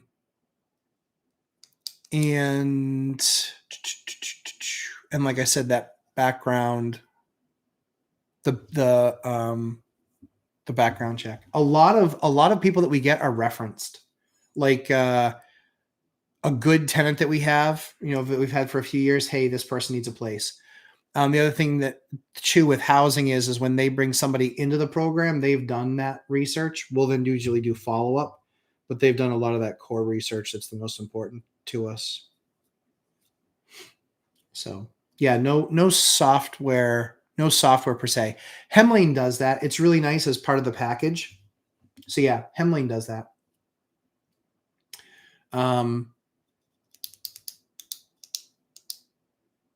For all that you get for Hemlane, there's a lot of value there. It is just expensive per property. Valuable, but expensive. Is there Nathaniel Martin, nice. Thanks, bro. Keep up the content. Been here every Sunday for the last 3 weeks. Awesome. Greetings from Milwaukee. Chicago to Milwaukee, the A&W that's up that highway. Special place in my heart there for sure. I used to go to the Baird building a number of times for a client that I had there. So yeah, awesome. Very much fun. Also, when can we expect the daily reaction videos of the guy who lies in his mom's basement? You were teasing that a couple weeks back on Zuber's channel. Yeah, Zuber said daily. He's the daily guy. He doesn't have a day job. So I don't disagree with every video he puts out. There's a lot of facts in a lot of his videos. But it's his just understanding of how it works in the market is just off. So, like I said, I'll still watch his stuff. I would love to have him on the channel and debate him and have the conversation. If he can convince more people than I can convince people that he's wrong and that he thinks I'm wrong, like I said, I'll give money to his favorite charity. I've got plenty from the rental units that I have that aren't collapsing. Yes, that was a intentional blink. So yeah, we won't ever be daily, but we will be. I mean, again, he's also somebody that's got 136,000 subs or whatever. He's getting paid a ton of money to post on YouTube. I get paid basically nothing. And I think for me, the bigger thing is I only have a set amount of time. I'd rather be using that time to encourage people and give them information that's actionable rather than, fight him all the time. So that's my take on it.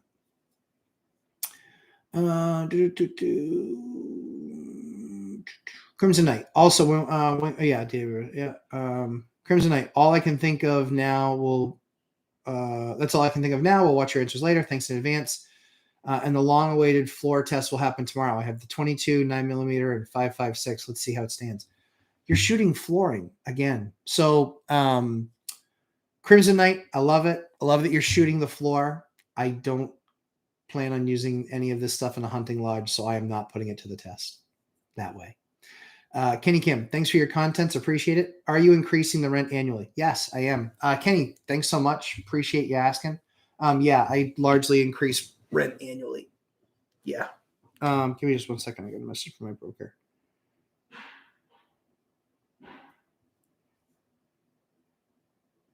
Yeah.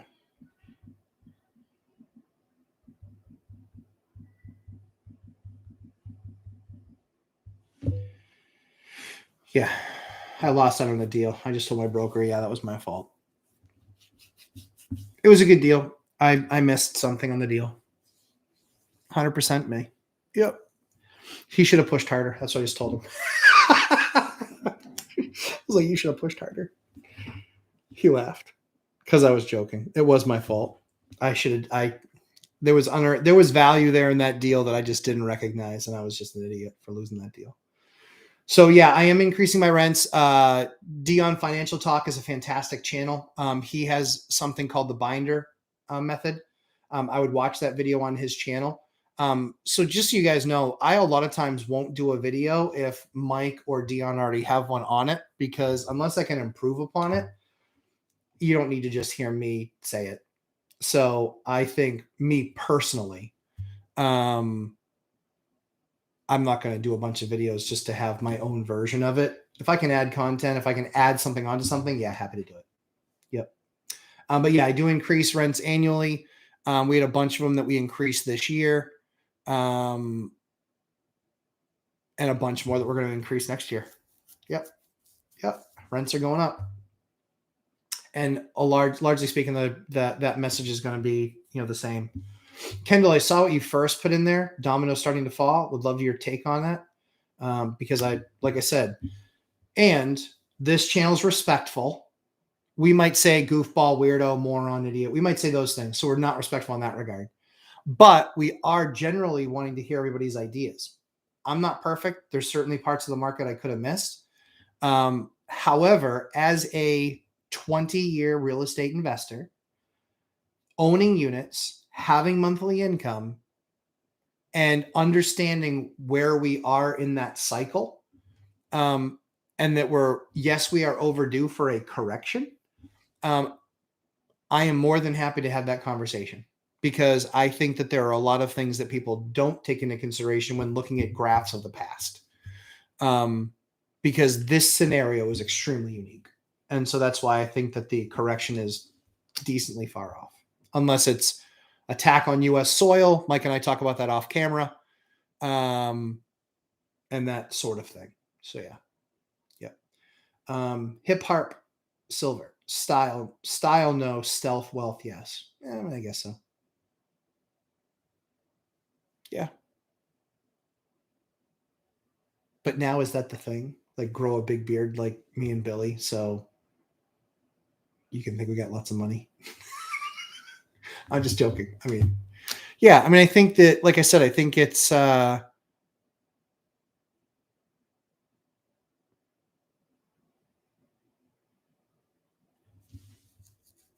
to think of a nice way to say it. So, because I like him. I like him. He's a super successful business guy. And you can't take that away from him. I like that a lot. And I don't know enough about his story. I don't know enough about his. But yeah, like, I got scars all over my hands, ripped up fingers, and all these other, the beard,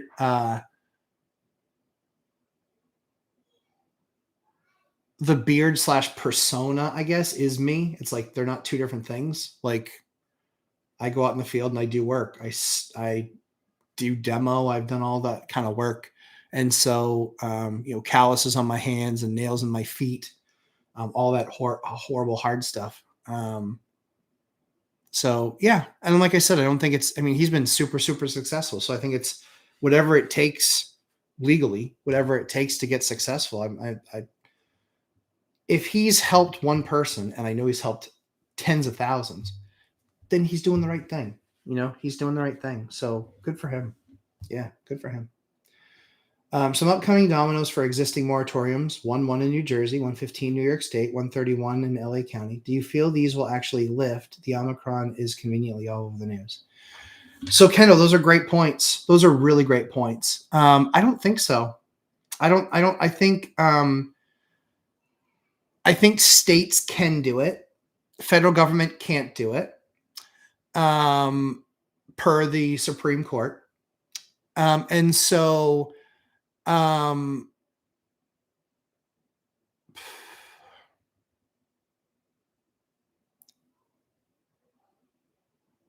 don't know.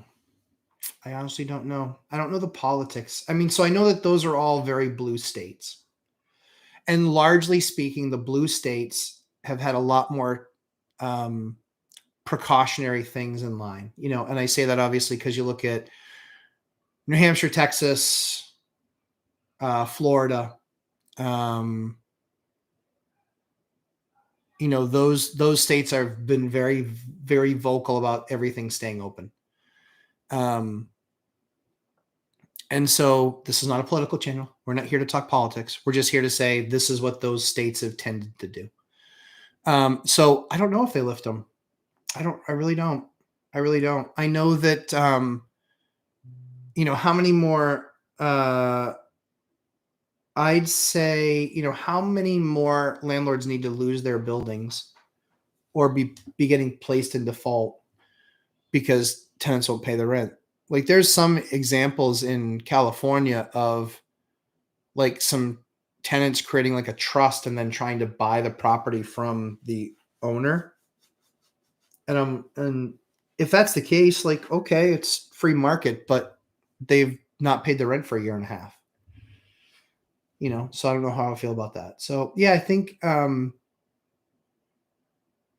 so will they actually lift? I don't know. I don't have faith that they will lift. I think that they're going to extend them. Yeah. So I watch a lot of CNBC in the morning. I think that Governor Murphy is a clown. I think he's garbage. He's the governor for New Jersey, and for an ultra blue state for him to have won that by literally 1 percentage point, that kind of tells you that, largely speaking, a lot of people don't agree with him. But there are clearly more that agree with him than don't, right? So, yeah, I don't know. New York State, yeah. New York State's tough, right? Because you've got Manhattan, you've got Long Island, you've got, really New York City, right? And then you kind of have the rest of the state. Like, it's kind of like New Hampshire. I mean, obviously completely different, but sort of the same. Our towns along the coast, very affluent, lots of money, lots of investment. But once you get out of there, like once you start to get over to Manchester, Nashua, Concord, where the state capital is, very different world over there. Very different world. So, yeah, I don't know. So that's a great question. I appreciate you asking. Yeah, LA County. I don't know. Yeah, I tell you, that's scary though. That's what scares me, is that's where, for me, it wasn't just I had the option of investing. So Kendall, you seem like a new name. I'm not familiar with your name, so welcome to the show. I had the chance to invest in Maine, New Hampshire, or Massachusetts. Because when I started investing in Mass. My very first property that I bought in was that condo in Massachusetts where I condo hacked or house hacked. So that's where I started. That's where I thought this might be my journey. And then just didn't like anything about it. The special assessment ripped me apart. When I would talk to other people that were around there, it was just like they always would complain about what it was like to work with the city and get deals done and projects done. And I was like, that's just not what I want to do. And I was from New Hampshire. And so it was really the research that drove me back to selecting New Hampshire. So yeah, that was that. Evolve Properties LLC. Years ago, I used to collect an additional amount as a pet security deposit. Yep. Lately, I've been adding it as additional rent, $50 a month for dogs and $75 a month. Yeah, that's a great idea. I love that. Yep. You can charge a different amount. You can charge a pet fee. You absolutely can. Yep. Absolutely can. I literally had a great tenant, right? So I had a great tenant. He was like, Matt, we really want a dog. And I was like, all right, well, let me think about it. And I didn't ask him what kind of dog. I get back to him and said, what kind of dog are you thinking? He goes, Great Dane. He lived in a 1-bedroom apartment. Like, really? Oh. And I was like, a Great Dane's not going to work. He goes, okay. He goes, we really want to get this Great Dane. I said, understood. You've been a great tenant. I'll be a reference for you. Let me know if you need anything. A year later, so he moved home, got a Great Dane with his girlfriend. They have not found a place in a year that's willing to take the Great Dane. A year. So they've been living it there. And he's like, we really need to get out of here. I was like, I'm sure you do. Yep. I don't have anything for you with a Great Dane. I mean, they take dumps the size of small kids. Like, that's not going to be an option. So yeah, I love what you're doing there, Evolve. Just if, the only thing you ever want to check is what your state allows for, around those rules of how you can charge, what you're allowed to charge. What's your opinion on the work number? Growing number of businesses seem to be using it for employment verification. I automatically disqualify people who send me that stupid site unless I can verify another way, i.e. pay stubs.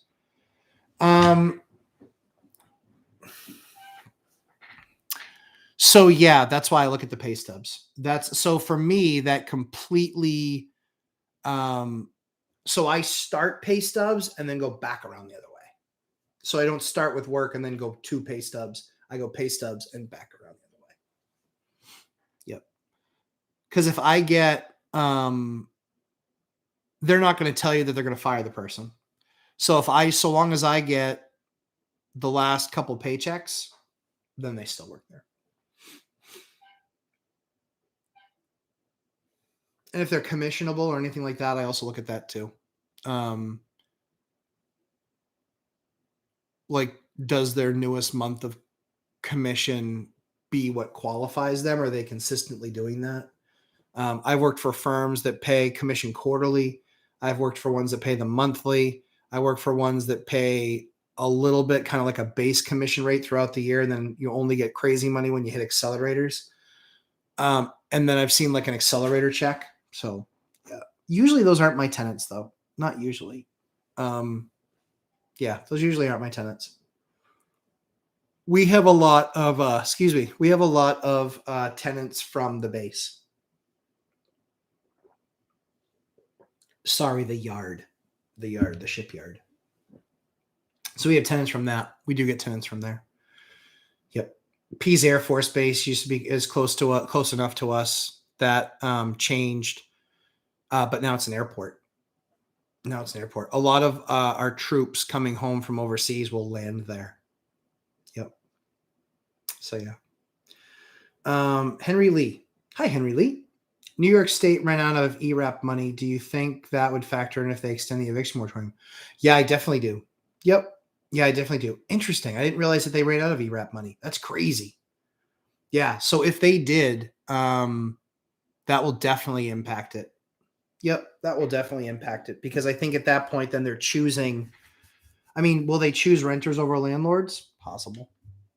Probable. Interesting. Didn't realize they ran out of money. Wow.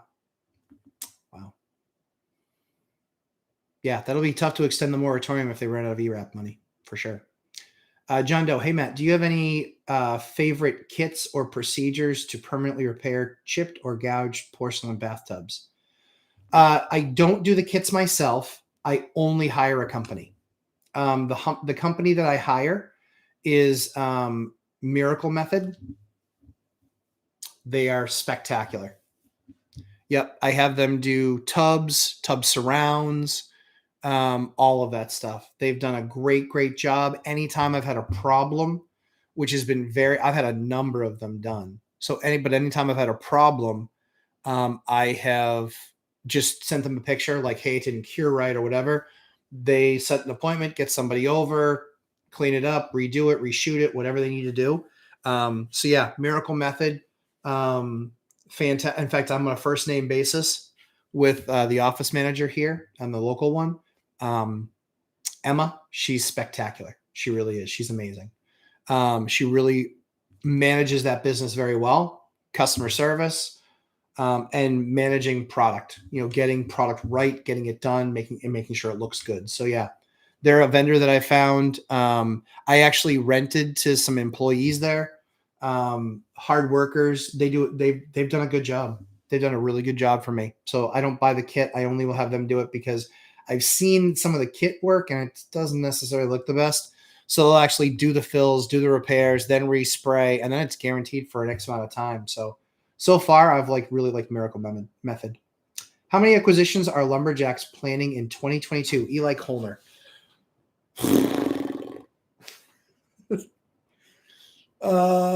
We are not planning a number. So,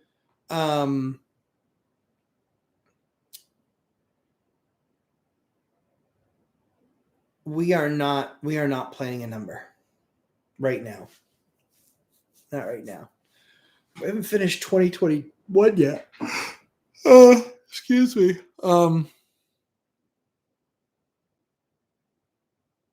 Good question, Eli.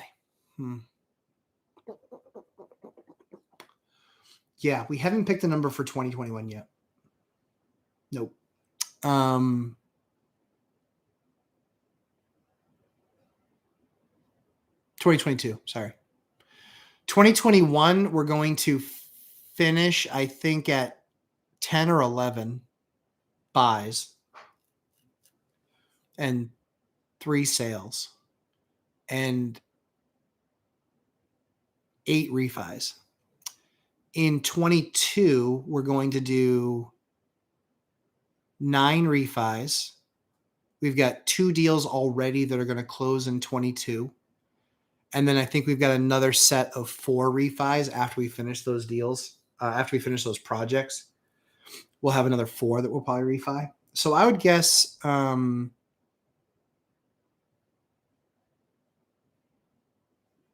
don't know. Mike said $1 million, I think.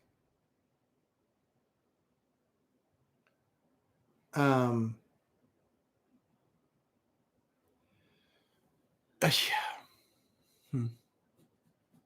Mike said $1 million.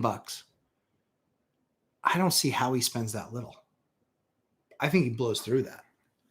Because I mean, if he finds a decent 10 unit, like, or except I'm not really sure he's buying that. So I think he's just buying the, I think he's just buying single family stuff. Maybe. I don't know. He's looking at $1 million. I don't know where we're going to come into. Yeah, I don't know where we're going to come into. I don't know. We haven't figured that. We haven't picked that number yet. Like I said, I know that we've got, what was it, 7 and 4? So 11 refis. And then 2 purchases that I already know about that we've already done all the paperwork. We just haven't closed yet. Yeah, I don't know. Those 2 purchases put me over $1 million. So, yeah, we'll do more than $1 million. I don't know if we'll do 2 or 3 or 4. Hard saying. Hard saying. Kind of depends on Eliana's health, I think. Probably a little bit. Because a lot of the deals that we did, we were already in. We had to close. And then we had to take a little bit of a breather. Until we kind of got things more set up. So, yeah, great question, Eli. You'll have to stay tuned every week to find out because I will be doing deals. But I think I think that what I could tell you is the most important thing is we'll be doing great deals. We won't do a deal unless it's a great deal. If you see my face and I'm buying your property, it's because it's a great deal. That's it. And that means above 20% return. The only deal I'll touch right now. Above 20% return. And I thought that was going to slow me down. It did not. There were a couple deals and a couple pockets and a couple things that we knew about the local market that was like, yeah, this is way underpriced. And we just got it under contract quickly. So, yeah, it's a great question. The person asking about work number, I worked for a hotel that was owned by Wyndham as a general manager for over 3 years. We were told by HR to not verify employment and to always refer to them. Yeah, so we've seen that too. So the only thing we were allowed to ever do on my real job is the only thing we could ever say was they worked here from this time to this time. That's all we were allowed to say. Period. So very interesting, Nathaniel. Very interesting. Jeremy Kirkwood, what's the cost this miracle tub reno? It is it ranges from like 7 here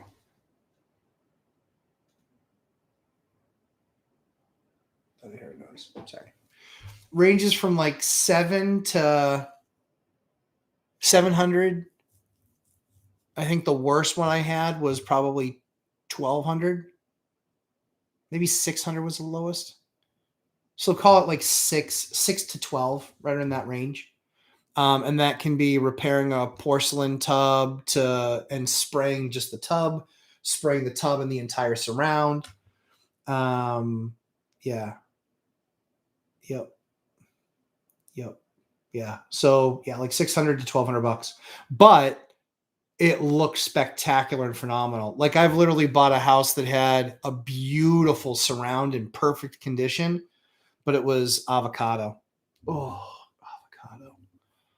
And so I had them come in, spray it, do the whole entire thing. And if I had ripped that out and replaced it, it would have cost me $3,000 or $4,000. Instead, I think that one was 1,200 bucks, 12 or 1,300 bucks done. And it looked perfect. It looked beautiful. Yeah, the cast iron porcelain tubs, don't give them up. The only ones I ever give up are the clawfoots. I hate clawfoot tubs. They suck. They can create falling hazards. I used to refinish those. Now every single time I take them out. I take clawfoot tubs out every time. I have 8 of them still left. I've sold a bunch.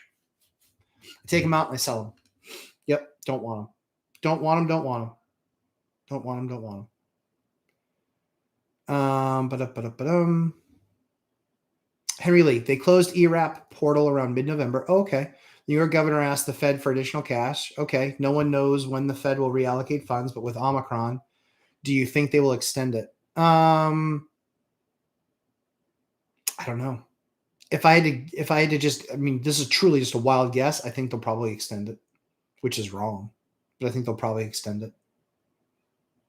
I mean, largely speaking, if you want a job, you can go to job and work. Largely speaking. So yeah, I would hope that they would put the onus back on their now that the race is over and somebody's been voted in, for New York anyway. Yeah, I think that hopefully that people start holding themselves accountable. Who knows if that's actually going to happen, but yeah, I hope so. I hope they don't extend it. I hope they don't. But I'm sure if they do, they'll use Omicron as an excuse, right? So, which is sad. What are landlords supposed to do? Just like be held hostage forever? Like most landlords can't do that forever, you know? So yeah, I feel bad for those people that are in that predicament for sure. Both sides for sure. Yeah. Kendall, might be more of a legal question. Okay. Had the government not come in with a moratorium, do you think tenant groups would have had a case to sue government for shutdown? Government rather let landlords sue tenants. Yeah. I mean, obviously I'm not an attorney, so I can't answer that from a legal perspective, but I would say,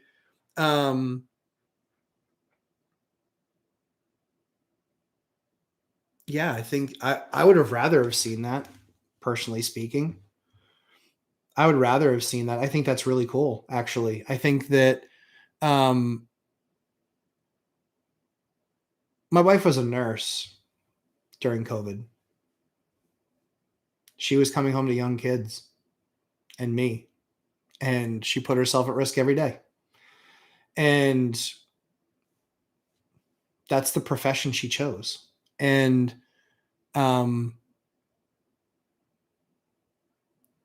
yeah, I think it's, she took extreme precautions. We took extreme precautions. It was hard, but life isn't supposed to be easy. Like sometimes there's hard things in life that happens. And I think that it's a really tough decision because I get why they did it. But at the same time, too, the eviction moratorium just lasted way too long. It just lasted way too long. Whatever I said offended 7 people.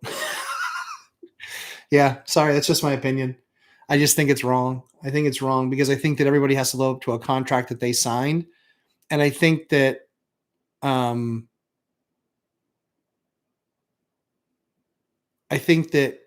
so often the government.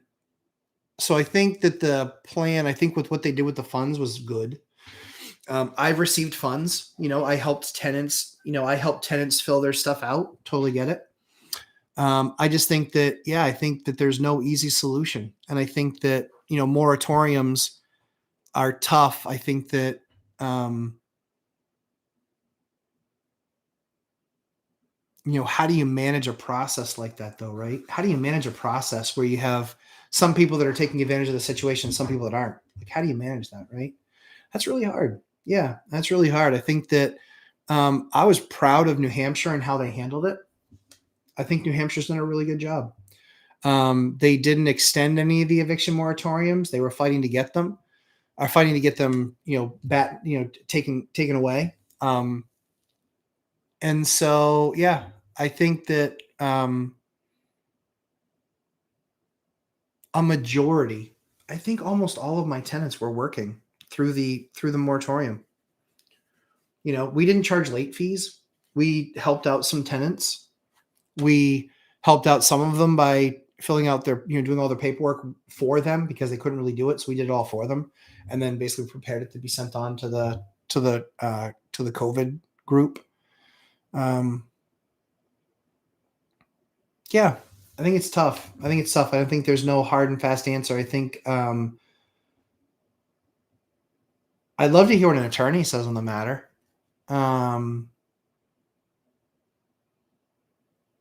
Yeah, I would have liked to have seen that case. Because as we know, like California, what a dumpster fire they were in getting funds in fact, I'd like to know. California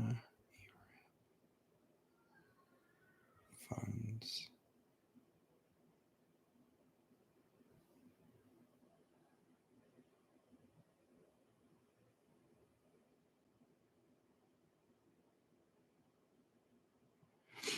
$2.6 billion is what they provided.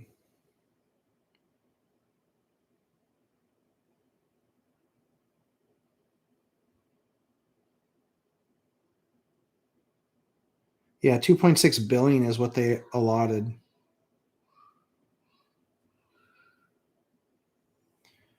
How much is distributed?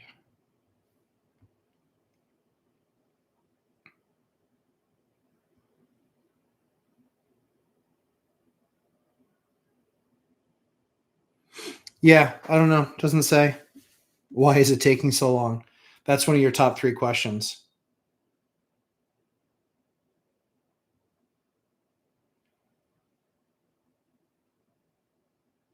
Oh, 36 pages.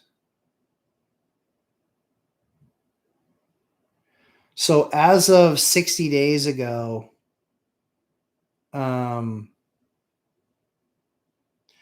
oh, here's nope, that's August. Never mind. That's way too long. Yeah, they got like 2.6 billion. I don't know how much has actually been put in the market. Yeah, I don't know. New Hampshire's done really well. New Hampshire's done really well getting into the market, getting it to tenants. We're usually about probably 3 or 4 weeks for turnaround has been New Hampshire. So that's been pretty good. Yeah, 3 or 4 weeks for turnaround. So New Hampshire's been really good at that. Yep.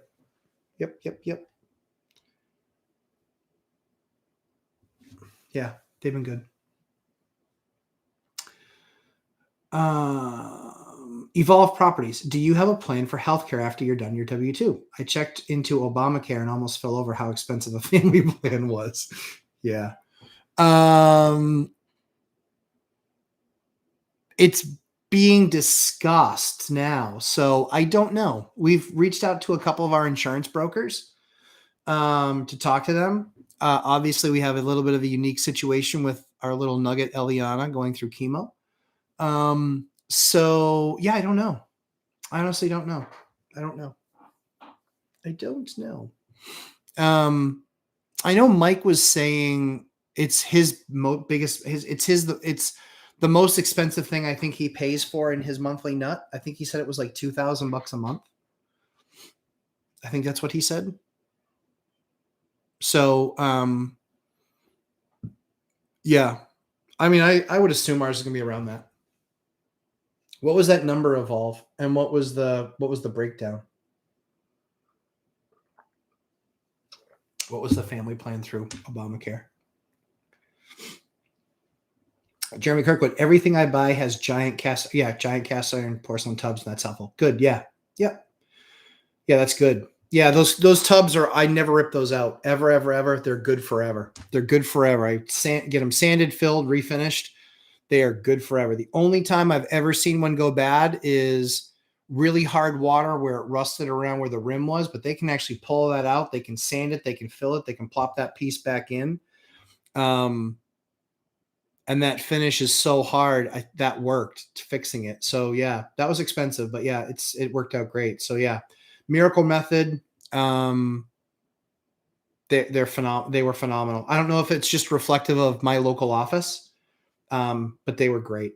Love them. They crushed it. G Waters.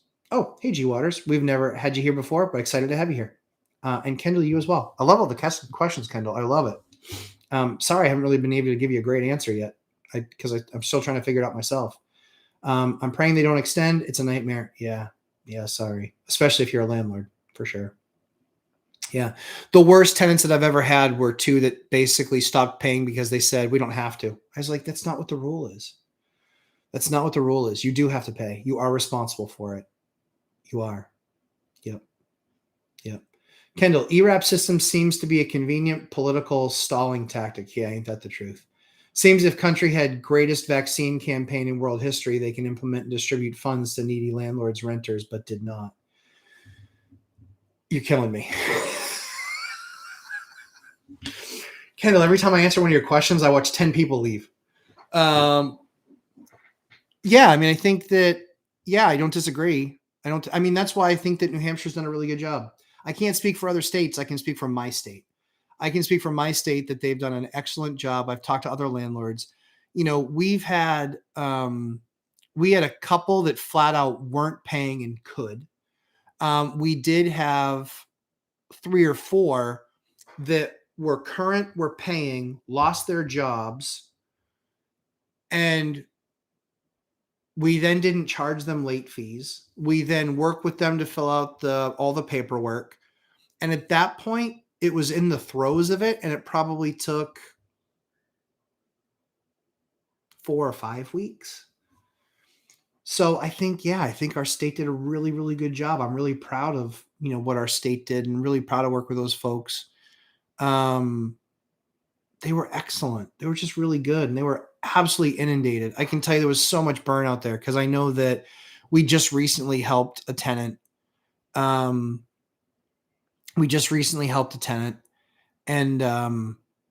they actually got COVID. They got COVID, and they were like, Matt, we live paycheck to paycheck, and we're going to be out of work for at least 3 weeks. One because one got it first, and then the other one because they can't go back so long as they've been exposed. Blah blah blah. So it's all going to be like 3 weeks. And she's like, I don't know what we're going to do. So we just filled out all the paperwork, sent it all in. And I can tell you that we had worked with 3 or 4 different people there previously. All of them were gone. So yeah, I felt they did such a great job. They were warriors, man. Filling out paperwork, people being worried that they were going to lose their rent, or, and I think, like I said, the eviction moratorium for a very short time made sense. But now you can't do it again. And quite frankly, that got me the worst tenants I've ever had, that were just basically like, hey, screw. Yeah. So hated that. Yeah. Yeah.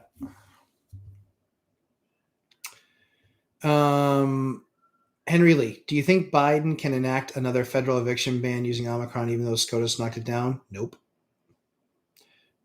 I don't. I don't think so. And if it does, it'll last 7 days or 10, like the last one when they tried it again. So yeah, you can, but it's not going to stick. I want to say it was $3,400 a month with a $10,000 deductible before coverage kicked in. What the hell? Yeah, that's a garbage plan. Ooh. Do they delineate between husband, wife, and then number of dependents? I wonder on that. Yeah, it's a big number. It's a big, hairy number. Yep. Price and pride. We need that universal healthcare so we can stop getting scammed by these bad plans. I work in healthcare. I know a lot. That's not the issue. Not the issue at all. Hip Harp Silver. Landlords should be able to take a loss on taxes.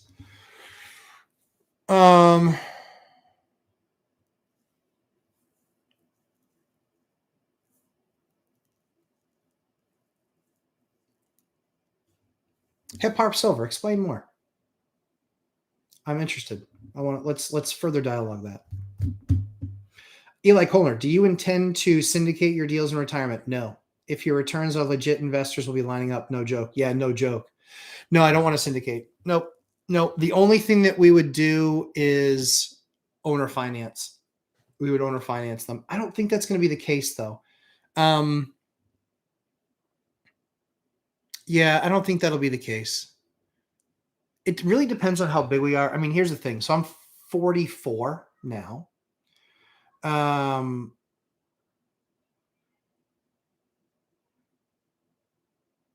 So I'm 44.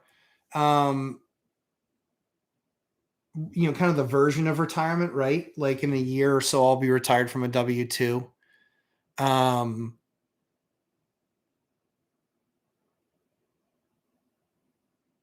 Yeah, interesting.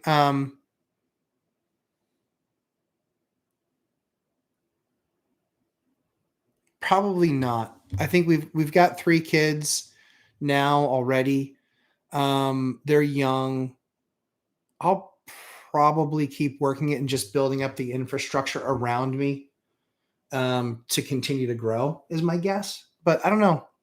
We do ask. So Eli, you kind of scratched an itch, right? So we have no idea what number we're stopping at. We have no clue. No clue. We're about 100 right now. We might go to 200. We might go to 300. No idea. I think it matters on the deals. I will keep the deals that I have wholly owned, though.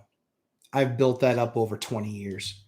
I will keep those deals. And then, as they start coming off the docket, they'll be leveraged. Right now, they're, like I said, when it's all said and done, by the middle of next year, everything will be leveraged about 70% loan to value. There will be, do we just, and those are 30-year fixed rate debts. That puts me at 74. So maybe we just keep on letting them pay off, and then, but most of them we might include like little bonus payments and things like that to take down principal, just to shorten the mortgage. So yeah, I don't know. Kind of see how the mont flops. Right now we're still in growth mode. So, and they're in a trust. So if anything happens to me and to my wife, to the Mr. and Mrs. Lumberjack, we have kind of that process set up for our kids. So who knows?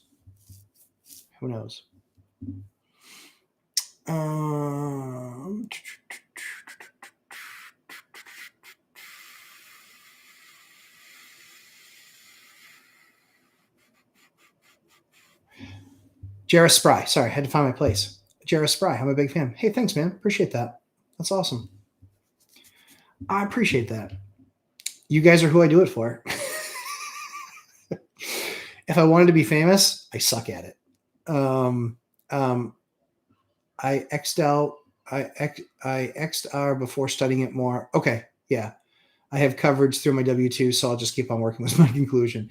Yeah, I think so. Yeah, that's kind of the biggest thing for retirement, right? Is we're going to kind of figure out what that is. So that's definitely what we're doing. Yeah. So Jarrah Spry, what happens in Class A rental if we have a recession? Does price drop?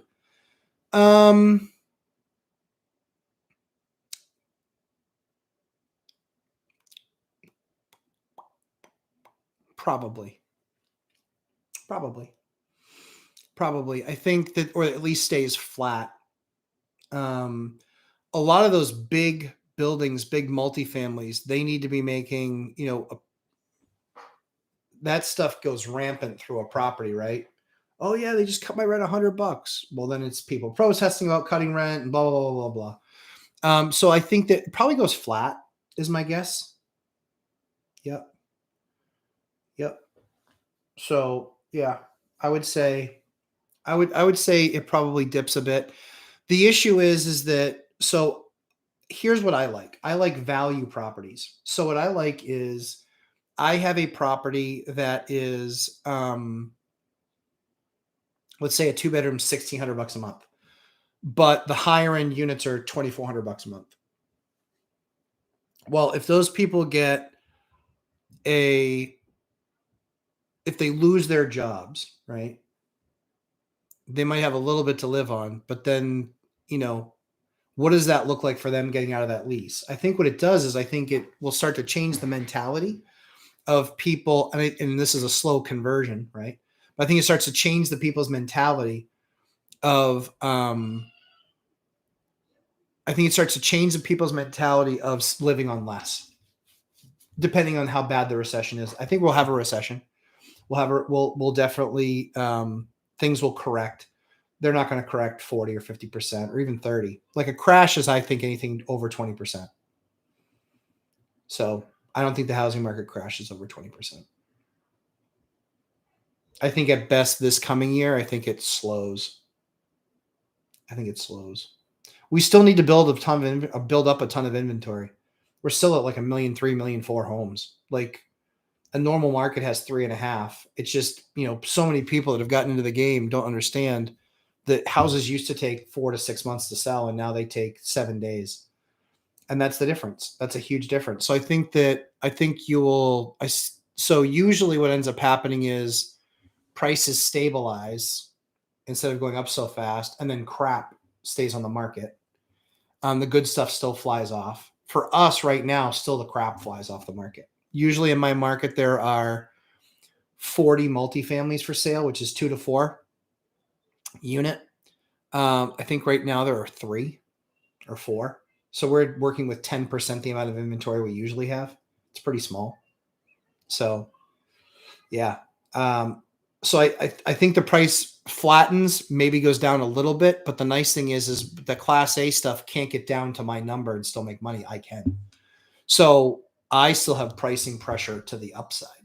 That's what I've seen. The biggest thing is I loved hearing that these big, huge places, so many landlords were like, this is crazy. This building's going to come in and it's 200 units right in downtown. What they price their stuff out at, God bless those guys. I give them a mouth kiss. They bumped my rents like 30% 2 years ago when they went live because their property wasn't twice as good as mine. It was 30% better than mine. And I was only 40% of their rent. So yeah, 40% after I adjusted upward. So yeah. I think there will be I think it will be flat, maybe to a slight decline. But that's going to be Class A. That's not going to be B and C, because then you're going to have pressure from the bottom coming up and then tons of pressure from the top coming down.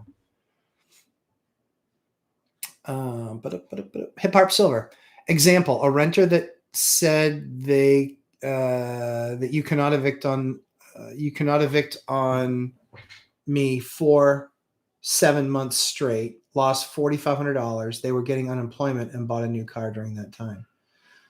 Yeah. Oh, I had that exact same thing happen. Yep. They got a nice new car. And they were on SSI. Their benefits hadn't changed at all. So it was completely fraudulent that they weren't paying. Yeah, they got to figure something out. I mean, I'll obviously be able to take the losses this year. But yeah. Part of doing business, you have some, out of 186 tenants and we had 2 bad ones, I'll take those numbers, I guess. Didn't feel good, but whatever. Took our medicine. Dawn, my accountant had me reduce my monthly income from tenants who did not pay. Yep. So theoretically reduced overall income deducting loss income from tenants. Yep. Yeah, sounds right. Yep. Michael Smith, I don't know that name, so welcome to the channel. I don't think I do. Question: what is the normal start time for Sunday Live? Thought you said Three Amigos it was 11:30 PS time. No, 11:30 EST. 11:30 EST. Hold on one second. So we're gonna do real quickly, guys. We'll do. We have a surprise for you guys. Give me just 1 second, and you guys can then laugh at my fuzzy slippers too. See. Come on in. So we have a surprise for the Lumberjack community. We're going to bring in the kids to wish everybody a very Merry Christmas. Hi. Come on in. Merry Christmas. This is Samuel. He is my 4-year-old. And this is Bryn. What are you doing? Are you flossing? She is flossing. How do you even know how to floss? She doesn't. Okay. She thinks it goes between her lips. Just checking. So this is Samuel, my 4-year-old. And this is Bryn, my 2-year-old. And this is Aliana, who's doing chemo. And she is 8 months old now. Hi. How you doing? What are you doing? You having fun? And then that's Mrs. Lumberjack. So this is the family. We wanted to just say thank you guys very much for all your thoughts and prayers. Don't worry, we will get to the questions. We just needed to do it before she had to go down for a nap. She's getting sleepy. Are you getting tired? Don't let the smile fool you. Yeah, exactly. She's seconds away from reminding us how tired she is. Yeah. Hey, did you guys have a bath? Yeah. Yeah, you smell pretty good. Yeah, good. So we want to thank all you guys for all your smell dirty. You smell dirty. Stinky. Yeah. Stinky. Yeah, we were stinky. We dinosaurs. Did you drop the today. dinosaur?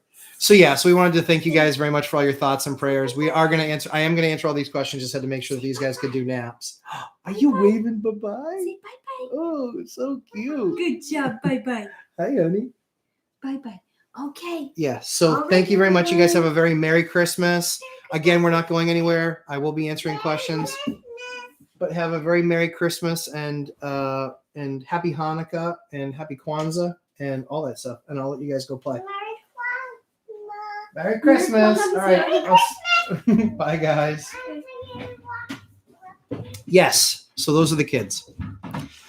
Those are the kiddos.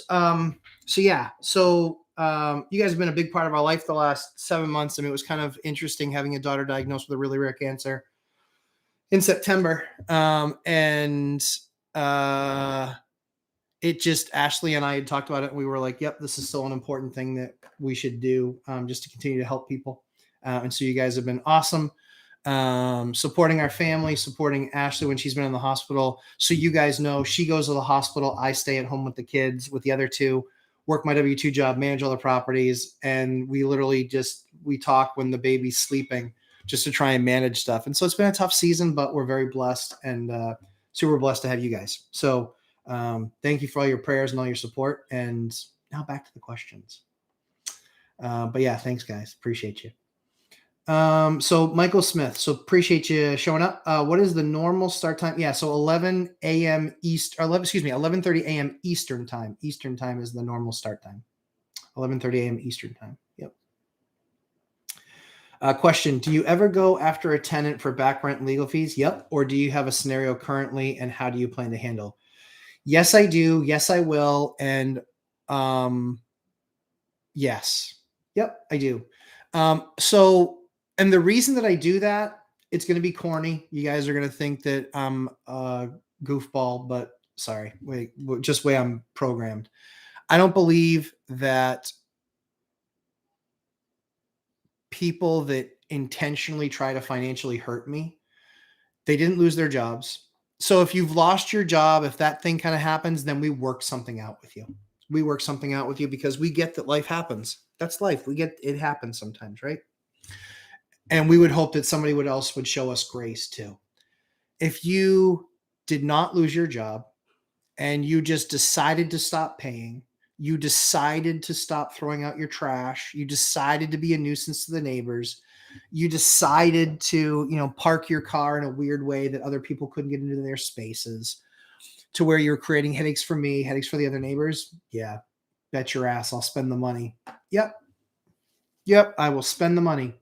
And I will make an example of you with my attorneys. That's what they're there for. Yep. So yes, I do it. Yes, they're going to go up. We're going to go after back rent. We're going to go after legal fees. We're going to go after every fee that we have the ability to go after, which is a lot of fees. They have an oil tank. They left it empty. They had bought space heaters, and that's how they were heating their unit because they called the electric company, said they were leaving. Then they didn't leave, but I couldn't get it back in their name because the electric company said they have to call in. And I was like, well, they fraudulently took it out of their name. They're like, they have to call back in. I was like, okay. So yeah, I've given my attorney, and yes, so will it cost me? Yep. Will I get any of that money back? Maybe. But I will start selling it to credit agencies. I will break up the debt in logical places to make sure that people are following up on certain, the different elements of what they didn't pay. Yep. We will go after them full extent because they didn't ever lose their job. They chose to not pay. They chose to not do the right thing. They chose to do the wrong thing. They chose to be a nuisance to other neighbors. They made those choices. And so it never happens to another landlord again. I will make sure that this shows up on every credit report that you can run for any person that was on that lease. Yep. Because I want that to never, that's why you need to do your own due diligence. You have to really do your own due diligence. These guys fraudulently got in, and now that they're out, game on. So they dragged their feet. I offered them a buyout. To leave. because they were creating so many problems. And I said, I will forgive the debt that you have, but you have to leave by the end of the month, which was 3 weeks away. And I said, and I will give you your security deposit back.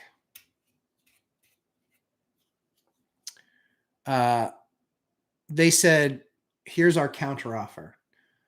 We stay, but you still wipe out our debt, and we'll stay. I was like, you're an idiot. No. Oh, it's not happening. So yeah, fullest extent of the law.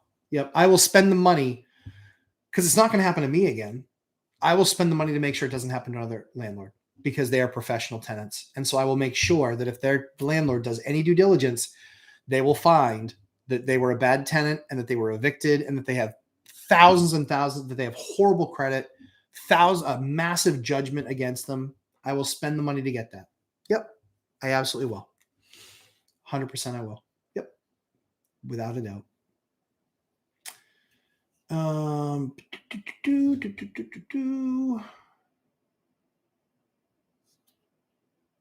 Pallavi Patel. Hey, Pallavi. Matt, out of curiosity, question. Yep. What's your opinion and advice on creating entry door from outside for rooms to be rented instead of through a house, single family?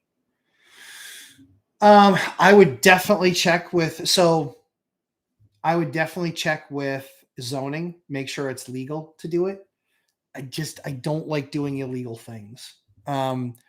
That's not to say that I've never done anything wrong. That is to say that I've never known something was wrong and then did it anyway because I care about my reputation with my towns and my cities that I work in.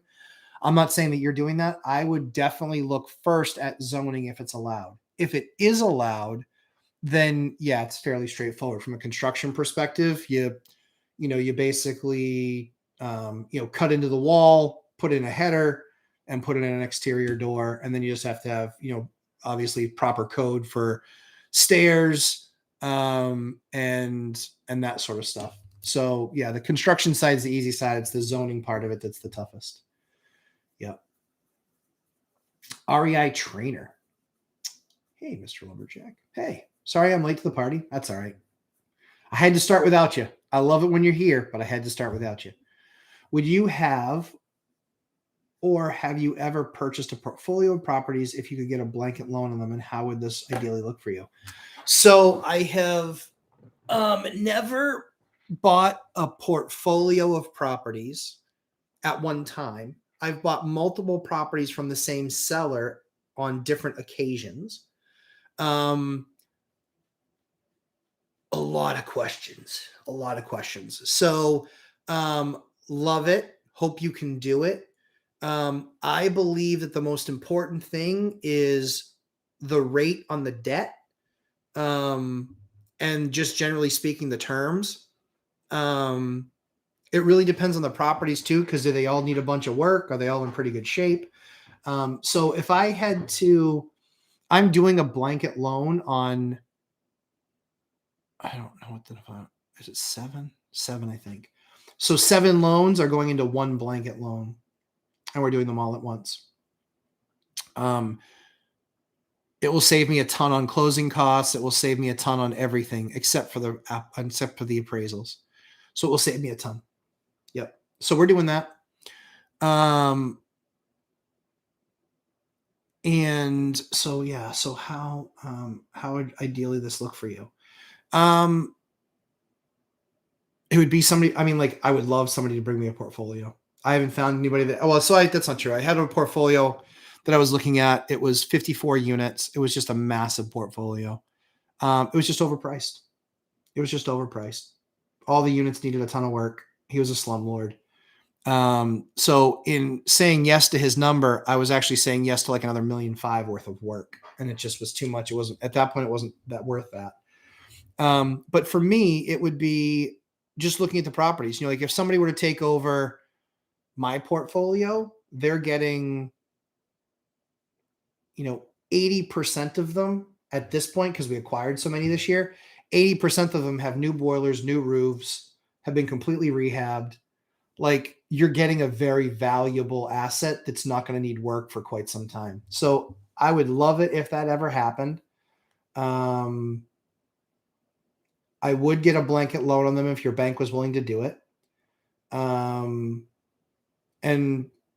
I would even be looking at if the seller was willing to do it. If they have a portfolio, how, can you work something where they hold the debt? Maybe your deposit, if there's still some that are left over that aren't paid off, maybe your deposit basically pays those off. And then you have basically a mortgage with the owner. So I would try and do owner financing. That's probably that would be ideal. But if we couldn't do that, then it would really just be about, agreeing on the overall number. And that comes down to, what's the cash flow, and then how good a condition are the buildings in, generally speaking. Because I bought for the very first time, I bought a big building from a slumlord. It has not been a pleasant experience. Let me strike that. It's been very painful because I was really disappointed. All of these people are naturally very distrusting of the landlords, because he gave them a reason to be. We got 47 items in the first 2 weeks that we owned the building, of things that they had requested of the old landlord that he had not fixed or repaired. What the hell?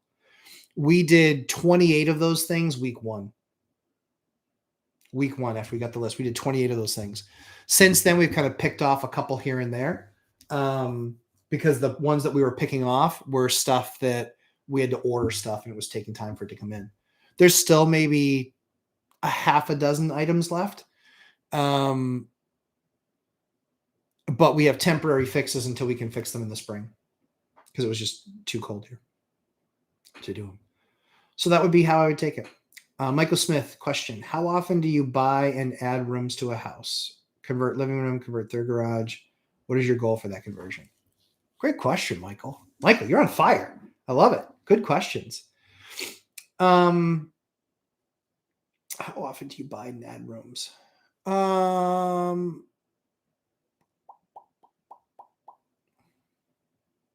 look to do it on every deal. Some deals you can't. I've got one deal now that we're taking. It's a 2-bed, 1-bed house. We're going to be able to convert it to a 4-bed, 1-bath house. They just have wasted space. It's poorly set up. It's just horribly set up. It was built in the 50s. Great construction. So yeah, we're going to turn it, add the 2 extra bedrooms. The whole purpose of that is adding the extra bedrooms is going to cost me, $10,000, because we have to add a point of egress on one of the buildings or one of the bedrooms.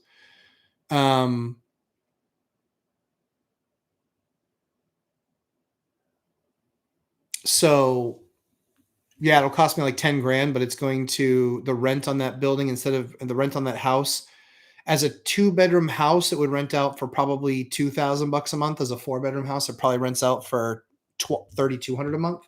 So I'll pay for those rentals in 1 year. But more importantly is because I'm on water and sewer. If I'm on septic and well, I can't up the bedroom count. Water and sewer, I can, because then that just means more of a bill. So every time, converting living room, convert third garage. Yep. The goal for that conversion is really just about increasing the overall value of the asset. I don't have a hard and fast rule where it has to pay me back this fast. It's much more that bedroom being there is always going to be more valuable. So for me, it's much more, can I do it, and how much is it going to cost me up front? But I'd rather do it that time up front when I first bought it than waiting. Hold on 1 second.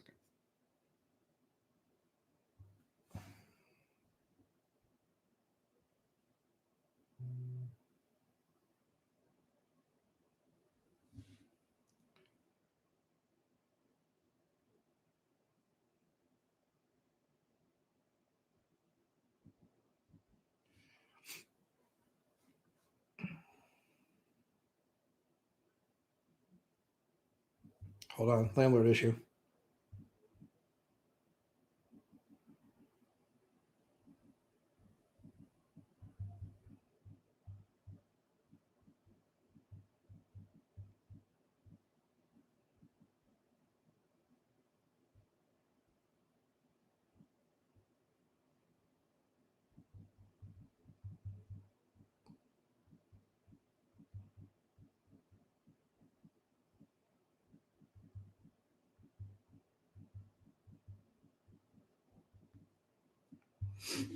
Leak.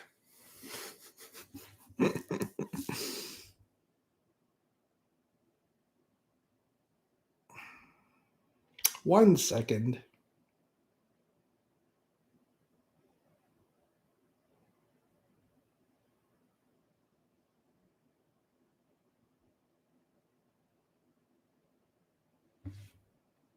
Hold on.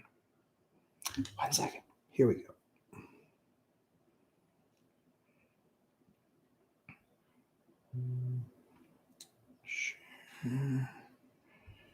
Ashley.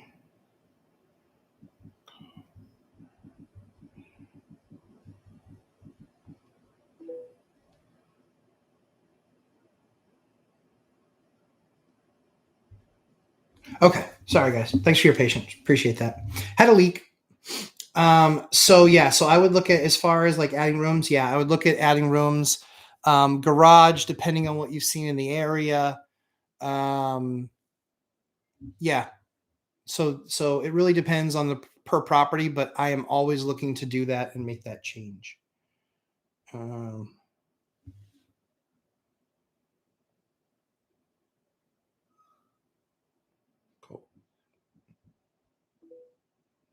Yeah. Yep, that's the dilly. So I would always look to add. All right, all the kids stuff to Evolve Properties, Anthony Rosales, Merry Christmas to you as well. Tiffany, beautiful family, thank you. REI Trainer, Q's family, thanks. Eli Colner, beautiful family, Lumberjack, appreciate that. Michael Smith, Merry Christmas to you, you guys as well. Pallavi Patel, Merry Christmas, beautiful kids, thank you very much. Julie Anderson, beautiful family, thank you very much. JPF3, I don't recognize that your email address, so super, or your channel or screen name. So super excited to have you here.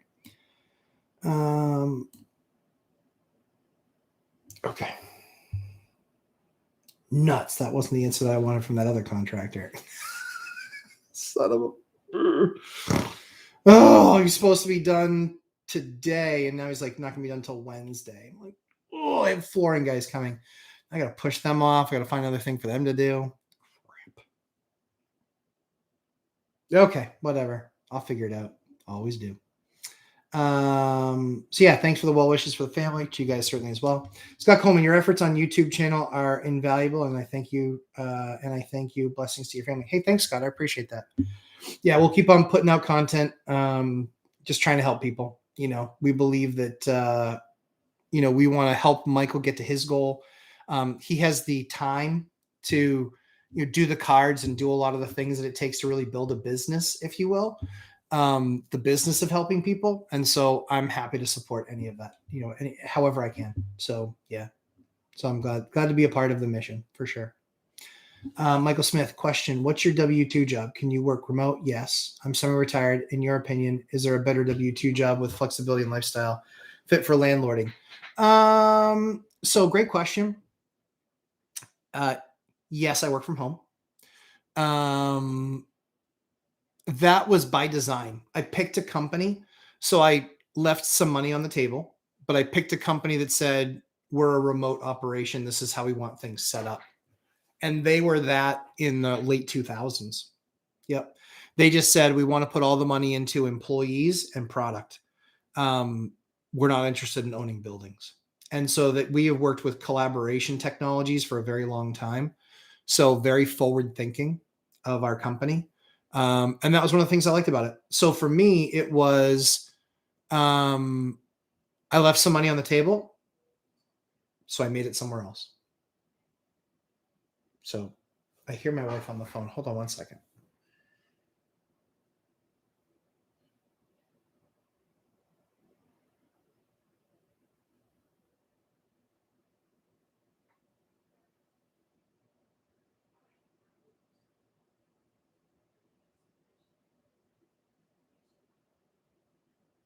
Hold on 1 second. I got to talk to Mrs. Lumberjack.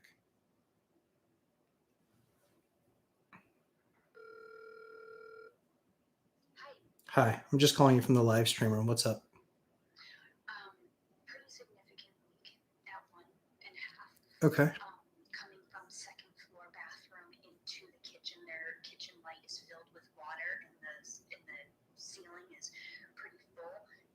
shut off. It seems like, I think they said when they were running the sink in the bathroom, that's when they noticed the water. Okay. They have shut off the sink and they're not using the lights in the kitchen, but obviously I can't go over there. There's Sure. Yeah. I just want to make sure that they've stopped the water. Yeah. Okay. So Why they know to do. Crystal's not there. okay. So she's just reporting what the boys are telling her. Okay. But they've stopped the water. That's what the boys have told her, yes. Okay. Well, so long as the water is stopped, we are good to go, and they can just not use that for one night, and we can get Kevin there tomorrow. Okay, I'll call her back and let her know. Awesome. And just can you say to her, can you just text me the guys that are there so I can put them in my phone and be able to reach out to them on that? Perfect. That way they're on the same page. Awesome. Thanks, babe. All right, thanks. All right. Love you. Bye. Self-management. We had a leak. It happens to the best of us. They're like, yeah, the ceiling's getting all wet. Oh, crap. But we're quarantined because of my daughter, so I can't even leave and go take care of it. So yeah, we just had them shut it off, and we'll reach out to our guys. So, yeah, pretty funny stuff. Let's see. So as far as better job, yeah, I took a job that specifically I was like, I need to be able to work from home. Yep. And so I left money on the table, but took that job, but then created a lot more money because of flexibility in my schedule. I was still here during the work days every single day. It just gave me flexibility that if I had to, then I could. But I worked 60 hours a week. I just worked from home. So they actually got a lot more out of me than a normal W-2 job would have because I was working from home. So I was always available. And I covered globally, so I could get calls all the time. We had customers in Australia, Dubai, South Africa, England, or the UK, South America. So yeah, yep. India. Yep. So yeah. So I don't know that there's one that I would pick out of the top of my head and say, do this career because it's a good career to be able to also landlord. But I think that's the only thing that I'm looking for is just, hey, do you care more that I get the work done and I get results? Or do you care more about, ass in the seat hours?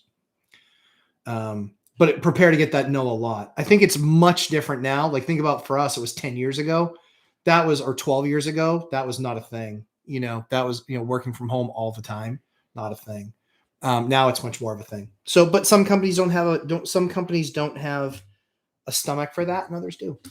And quite frankly, the ones that do are likely, they will get a deal on their talent. That's one of the things I learned. I got some really super talented people that if things were different, we would all make more money. But now it's more equalized because of what the market's done. So yeah, for what it's worth. What I just said couldn't have made 6 people jump off. Dear God. I just think it's fun to watch that sometimes. JPF3. Multifamily is expensive in my area. Okay, Cali. Yep. Nevada is much more affordable, but 5 hours away. Yep. I want Nevada cash flow, but conflicted about any drawbacks distance may cause. Thoughts? If you're part of the one rental at a time group, there's people in there that do remote management. One of the things that I think is kind of funny, and not funny in a good way, funny in like really, guys? I think that if you're going to get into the real estate game and you're worried about a $300 course, I think you're nuts. I just think you're nuts. I think you got to spend the $300 on a guy that has put a ton of content in that thing. Like me, Dion, Todd Baldwin, I think Omar's in there, Jonathan Crosley's in there, Anna REI mom is in there. Like, guys, there's a ton of talent in there.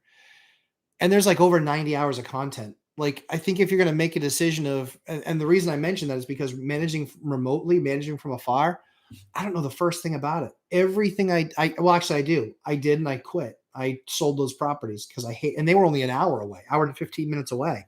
Hated it. Hated it. I wanted to be hands-on. I wanted to be able to show up at the site. But even an hour, hour and 15 minutes, it was 2.5 hours in the car. And that's if I was only there for an hour, like, or half hour. And so it was like, boom, 3 hours, done. Ugh. Now everything that I buy is within 30 minutes of my front door, even more so actually. Now everything I buy, I think my circle is even smaller. I think everything I buy now is within 15 minutes of my front door. And I'm quarantined, so I can't even go. So, but all of our same service people service all those areas. So it puts us in a much better position. So yes, I see drawbacks in remote management, but there's tons of, 8-figure, 9-figure remote investors that have made that model work. I can't speak to the model nearly as well as, like, even Mike. Mike has to have a property management firm because he's got his people are 2.5 hours away in Fresno from where he lives.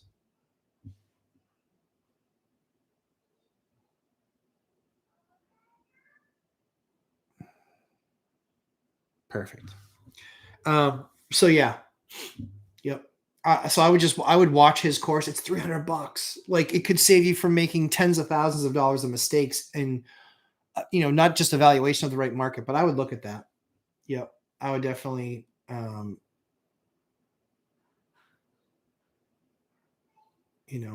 yeah. So that's kind of my thought process.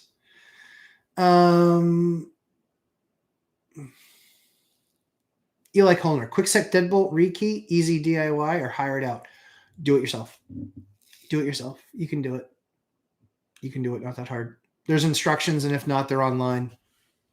My wife can, Ashley, Mrs. Lumberjack, can do it in her sleep. You can totally do it. Totally do it. Do not hire that out. Really expensive. Pallavi Patel, thank you. And yeah, legal zoning and all that I know, but wanted to know, will it be safe for original construction to hold rehab like that? But thanks a lot for taking my question. Yeah. So Pallavi, yep, it definitely can. It's just that just becomes normal construction of a header.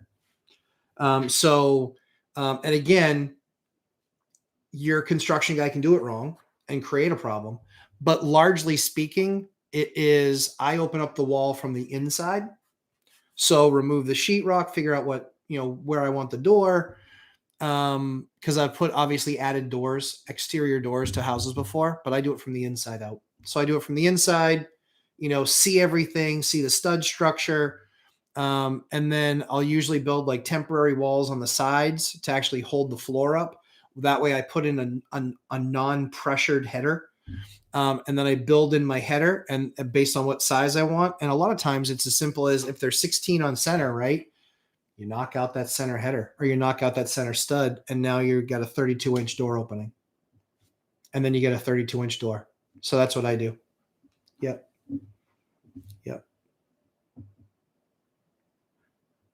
So that's what I and then once you have kind of that all situated from the inside, then you go to the outside. Then you can make that, you're literally making the hole once you've got the door and you're ready to literally put the door in place. And then you properly flash the bottom, and have a can of spray foam as well, because you'll probably pop the, after you cut the section out, you'll then pop the door in. And then you'll just need to make sure that you're, doing your spray foam around the edges, keep, stop any air gaps, make sure you've, flashed the bottom, flash the top as well, so you're not getting water behind the jams. And then that's, make sure your contractor is going to do it correctly. But yeah, not a problem. And then it's just a matter of what steps you need to that door, whatever code is with stair rises. I think it's 7 inches or 7. I think it can be a range, like 7 or 7.25, like 7.5, something like that. But yeah, just then make sure you figured out kind of what steps are going to be. So you're going to need a couple of pressure treated 2x12s to make stringers, which are the pieces that the steps sit on, and then just risers. And then just, if you're doing a couple of them, you can probably get away with, if it's 2 or 3 steps, Yeah, because I think after 3 steps, you actually have to have a landing. Just make sure you're building it to code, but not hard. Not hard. Not hard to look at and make sure you're doing the right job. But yeah, if your zoning is good, go to town. Hip Hop Silver, of course, repairs on the weekend, double cost. Yeah, so for us, we self-manage, and so a lot of times we self-fix. And so, yeah, for us right now, just the only issue is that there's something leaking. They believe that it might be the drain.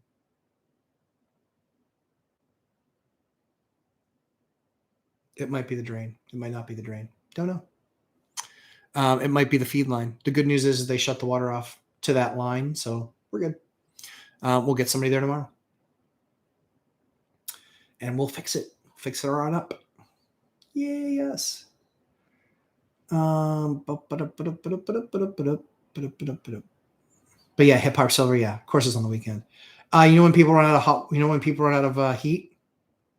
Usually late Friday night or Saturday night. Yeah, it happens all the time. Way it goes. Yeah, for sure. Question: when, what conditions would you consider building a duplex, triplex on a lot for the purpose of renting? Yeah, or is it generally cheaper to get pre-existing through a though brand new is less maintenance? Amazing question. This is one of the things that we're going to actually have No Code on, who you see commented below. That's one of the things we're going to have him talk about on the channel, because he is embarking on a new build, fourplex new builds. And so where I am in my area, it's about 300 a foot to build. So, a 4,000 square foot or a 3,000 square. So let's say a 3,000 square foot 4-unit, 2 bedrooms each. I'm $1 million to build that with not including land. So that is a no-go, Joe. That's just a no-go, because I can buy a 4-unit that's even in, like, I like to buy 4 units in horrible shape, gut them and completely redo them. And I can still make them just as high end looking. And I can do that. That building not done costs me 400 maybe. And I can do that building for 200 to make it look brand new, or, tops.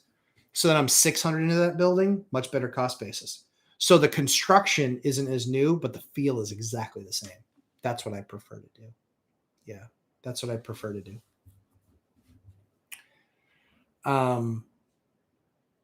But Don is crushing it with his project. And so I recognize that my area is not like everyone else's. So Don is actually going to talk about some of those numbers, because he looked and he found some used stuff, but the numbers weren't awesome on it. But what he can get for brand new construction and what his cost is to build actually justifies new build. So I love those stories. That's freaking awesome. So yeah, hopefully that helps, Michael. So Don, speaking of Michael's goal, I ran an idea by him and he killed it. We'll run it by you and Dion to put a bug in Michael's ear. Okay. I'm open to listening. REI trainer, when you release your course, Mr. Lumberjack, please give the option of buying it outright for a lifetime access or month to month. I think you'll sell a lot more, and hopefully those who need it. So we are going to do that. That's already the model. We will have an upfront cost. But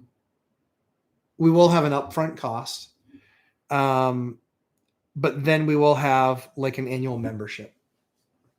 That way, if people want to renew their membership, great. And if they don't, cool too.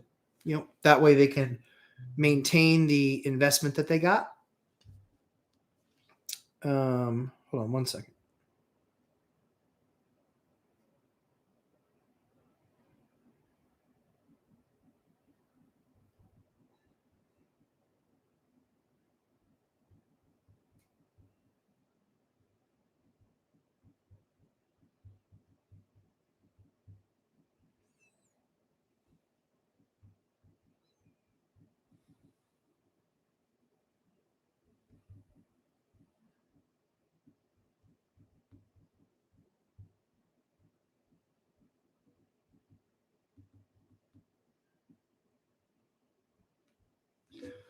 Cool. Sorry, back to the water leak. Now we're good. So REI trainer, you're dead on. Yeah, we want to do a very low cost. It doesn't have as much content as Mike's. It's not going to, because I think a lot of stuff he gets right. And so I don't think it necessarily needs to be recreated. We'll kind of cover, what I've done and how I've done it. And mine, I suspect, will have more mine's going to have more product selection type of stuff in it. So process, yes, on the revenue, on the business side, but mine's going to have more like product selection, how I evaluate what products I use, the products that I use. It's going to have more of that stuff in it, because I think that, in self-managing and in doing a lot of the work myself, or hiring out the guys who are doing those work, like I touch materials, I order materials, I ask for feedback on what it was like to use the materials. That's how we've built our business. Is that kind of, I think finance wise, you won't find anybody better than Mike at pretty much anything. Where I believe I can add value is on the work side. That's my thought. Don, I bought Michael's course 2 days ago, and I had bought courses in the late 70s, early 80s that were BS and cost $395. Yeah, exactly. Yeah, and that inflation adjusted to what, like $1,800 now, $2,000. Yeah, I think they're really good. I have the master key system. I have one key for all of my units. Oh, very cool. That's awesome. Don, are they digital lock as well? So is that digital lock and a master key system? Cool. Pallavi Patel. Thank you again, Matt. You're a great teacher to go to. You're very welcome. Appreciate you saying that. It's hard now that my dad has gone almost 2 years. Could have been my quick guide as always. Yeah. Sorry to hear that. Yeah. It's anything I can do to help people out and help people get on the property ladder, I want to do that. It's not easy, it's, so I never want to lose how hard my struggle was, because it was really hard. It was really hard for a long time. It's kind of hard now, sometimes, but you just get used to anything that comes up, like this leak. Life, man. Like, stuff's going to leak, and whatever. It's all good. We'll fix it. So long as they stop it from flowing, that's all I care about. Because now we can get in there. We'll have to do some pipe work. It'll be some wet sheetrock work, blah, blah, blah, blah, blah. So, but yeah, whatever. That's life. Stuff happens. It's landlording. Stuff breaks. But the answer earlier about Mike, you asked the question about lower maintenance. Yeah. That's why, largely speaking, when I buy a property, if it's vacant, I go through it then and make sure that anything that is older, or we just make the change then. We'll change out to lower flow toilets. If they're like a 3.5 or 3.2 or 2.9 gallon flush, we'll go down to a 128, because water is really expensive where we are. If there's old washers and dryers connected in the basement, we pull those because we don't want to waste water and waste hot water either. Even if the tenant's paying for it, we want to try and help lessen their costs. Older hot water tanks, we'll yank those. If they're older than 8, we yank them. We don't wait for them to go bad. We just yank them and put in new ones. Clean all the systems, know what they're looking like on the inside. So yeah. Yep. All that stuff. So yeah, so I do understand the perk of that. Yeah. Do understand the perk of that for sure. REI trainer, cool deal on the course. Yeah. Thank you for answering. Sure. I'll be a customer for sure. Even though I have Michael's course and enjoyed your content already, I'll let you know if I can help you anyway. Appreciate that, REI trainer. Yeah. I think that, we want to do it for budget, because our focus is trying to get to, quite frankly, college kids. I want them thinking about getting rich and how you get there. And you don't do it by going viral on a video. Like, there's a slow and steady race, right? And so, we had a bunch of speaking engagements set up at high schools that we wanted to do. And with the diagnosis for Eliana, we had we're going to reschedule them. But our goal is we want people in their high school years dreaming about finance and dreaming about financial freedom and independence. And largely speaking, the schools don't teach that. And they don't, and certainly they have a bunch of people that can't teach that because they're not free themselves. They're in debt up to their eyeballs a lot of times too. So, and their parents as well. So we just want to help set people free from the bondage of the rat race. And yeah, we want to make it inexpensive where a high school kid can buy it. We're going to try and figure out something for the schools too. But then also colleges, $50 or $100, like something cheap, 50 or $100. And then if you want to up the membership in another year because you're using it, awesome. Great. If you're not, cool. All good. So that's what we're trying to do.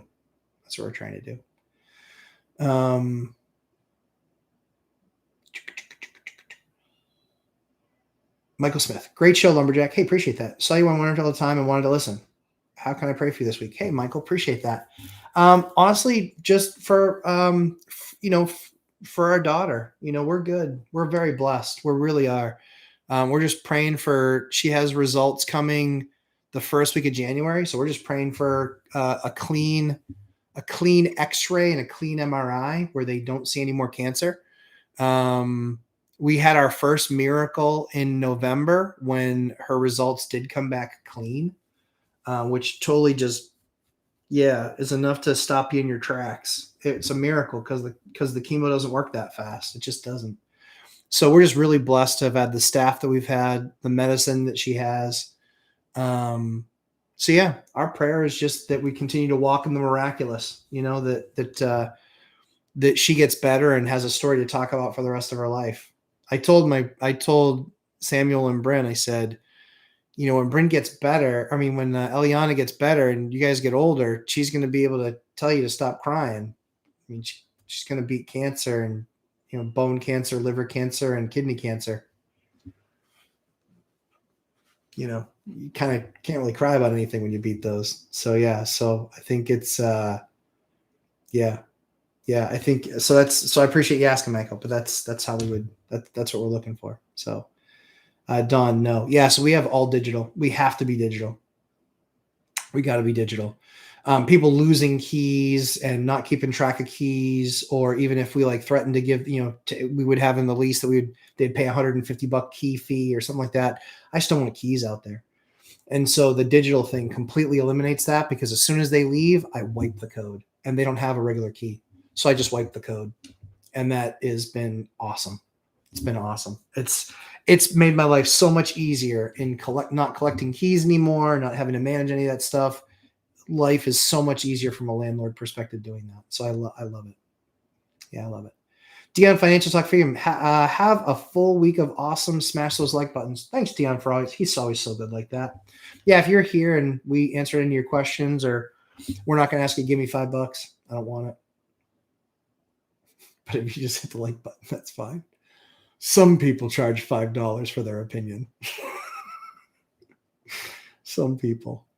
Theta Hedge Capital, at the finish line of a 3-year nightmare reno. Oh my goodness. 5+ bedrooms, 2 full baths, 3 fired contractors. Contractor was painting a closet area on the 3rd floor and found a half bath. What would you do? I've actually had that happen. I was like, I found a whole room with a full bath. This was a house that was owned by a Navy SEAL, and he clearly had created an off-grid room. I found it, and I was like, and we found it in a super, super weird way. But yeah, we found, we found the room. We found a room, and it was a big, huge bedroom. There was a window in the back of the house that was blocked off with cardboard from the inside. So we're just like, where the heck does that window lead to? And so we kind of got in and tried to figure it out. But yeah, we found it out. It's kind of crazy. Yeah. So wicked weird. So what would I do on that 3rd floor? Found a half bath. I would probably do it. I would probably make sure that if it's a half bath, so is it an actual, does it have a shower in it, or is it just a toilet and a sink? If it's just a toilet and a sink, I would definitely do it. Yep. Especially if there's bedrooms up there. 100%. Yep. I know it pushes you back from being done, but that's what I would do. Dawn just keyed. I have those metal security doors, so I am torn on how to retrofit a digital key to work. Any ideas? It should fit in the metal security door. I think you can drill out. I think you can. I know you can drill it out. You can just get a metal hole saw that does it, and then they have like. I would just contact talk to a locksmith company or some sort, or even a carpentry company, and then just work out a deal to have them do a bunch of them. But I would worth their weight in gold. I would not. That was such a nightmare for me. So the two biggest nightmares for me were keys and checks, collecting checks. We've drastically reduced collecting checks. I think maybe 20% of our tenants now pay in check. In fact, until we acquired a bunch of these other properties, 94% of our tenants paid either through some sort of online computer-based payment. But now we just brought on a couple big buildings that are all checks and money orders, which are a nightmare. But it's fine. We figure it out. It'll take some time to transition them over. So, yes, they work in metal doors. Pick a lock. There's a bunch of them. We use Gatehouse and not Schlag. Keystone, maybe? I don't know. I have to look. I'll look. I'll show it to you. I'll show it to you guys. Jeremy knows I bought up a bunch of the Black Friday stock. Don, I want to share Michael's course with my grandson that is going to college next year. Awesome. Yeah, set him up. There's probably ideas in Michael's course that are going to absolutely be the opposite, contrary to what you're going to see, what he's going to see at school. But learn from people that have done it, man. Learn from people that have done it. Learn from people that have done it. But yeah.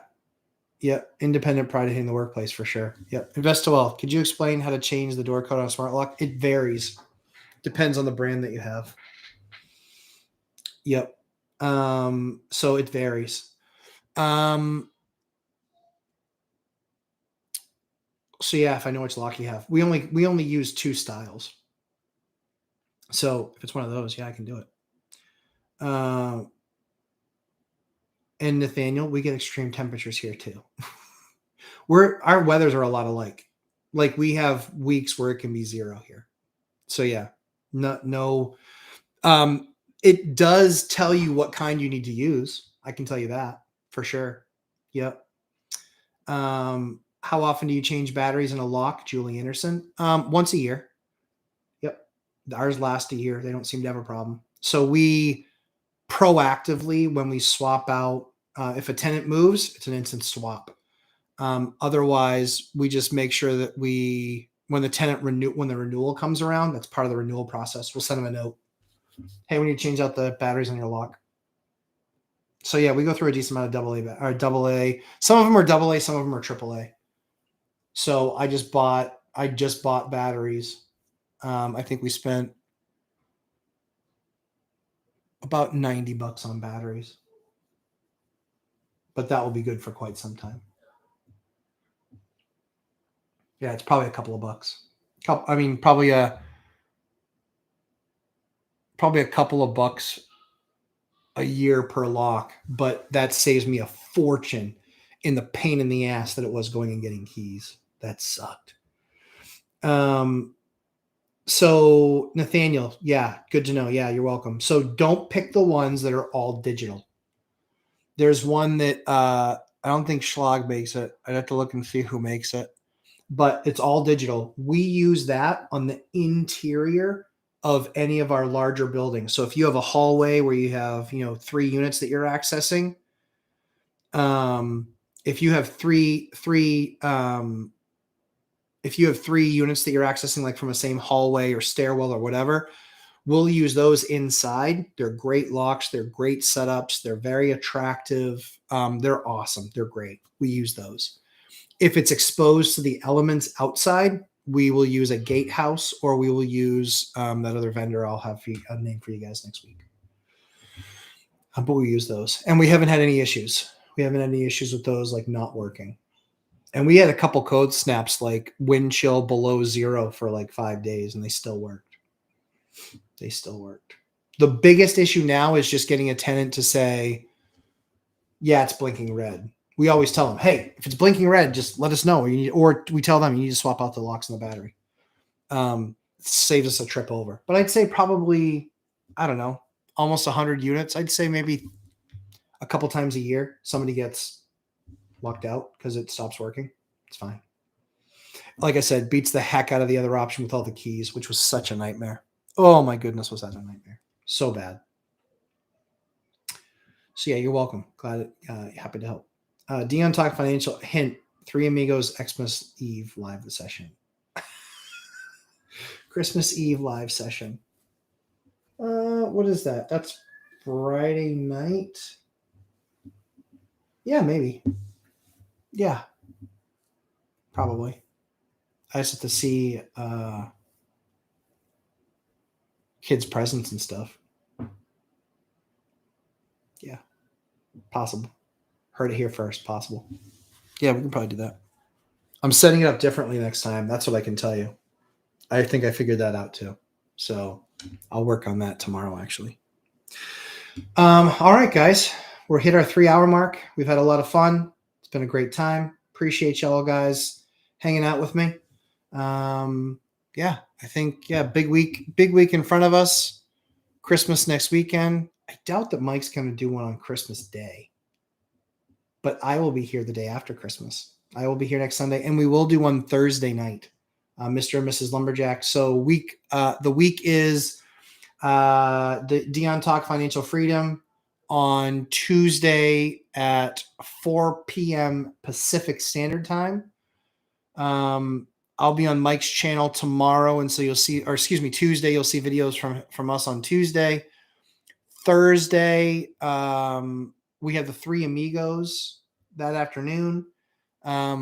Thursday night, Mr. and Mrs. Lumberjack. Maybe a Christmas Eve special. And then definitely the day after Christmas, we'll have the same thing here. So guys, thanks for hanging out. Have an awesome week. Have a great work week. Hopefully you guys, hopefully some folks find some deals this week. Although I expect it will probably be pretty quiet, but yeah, appreciate all you guys' time. Have an awesome week, and we'll keep you posted. Take care, everybody.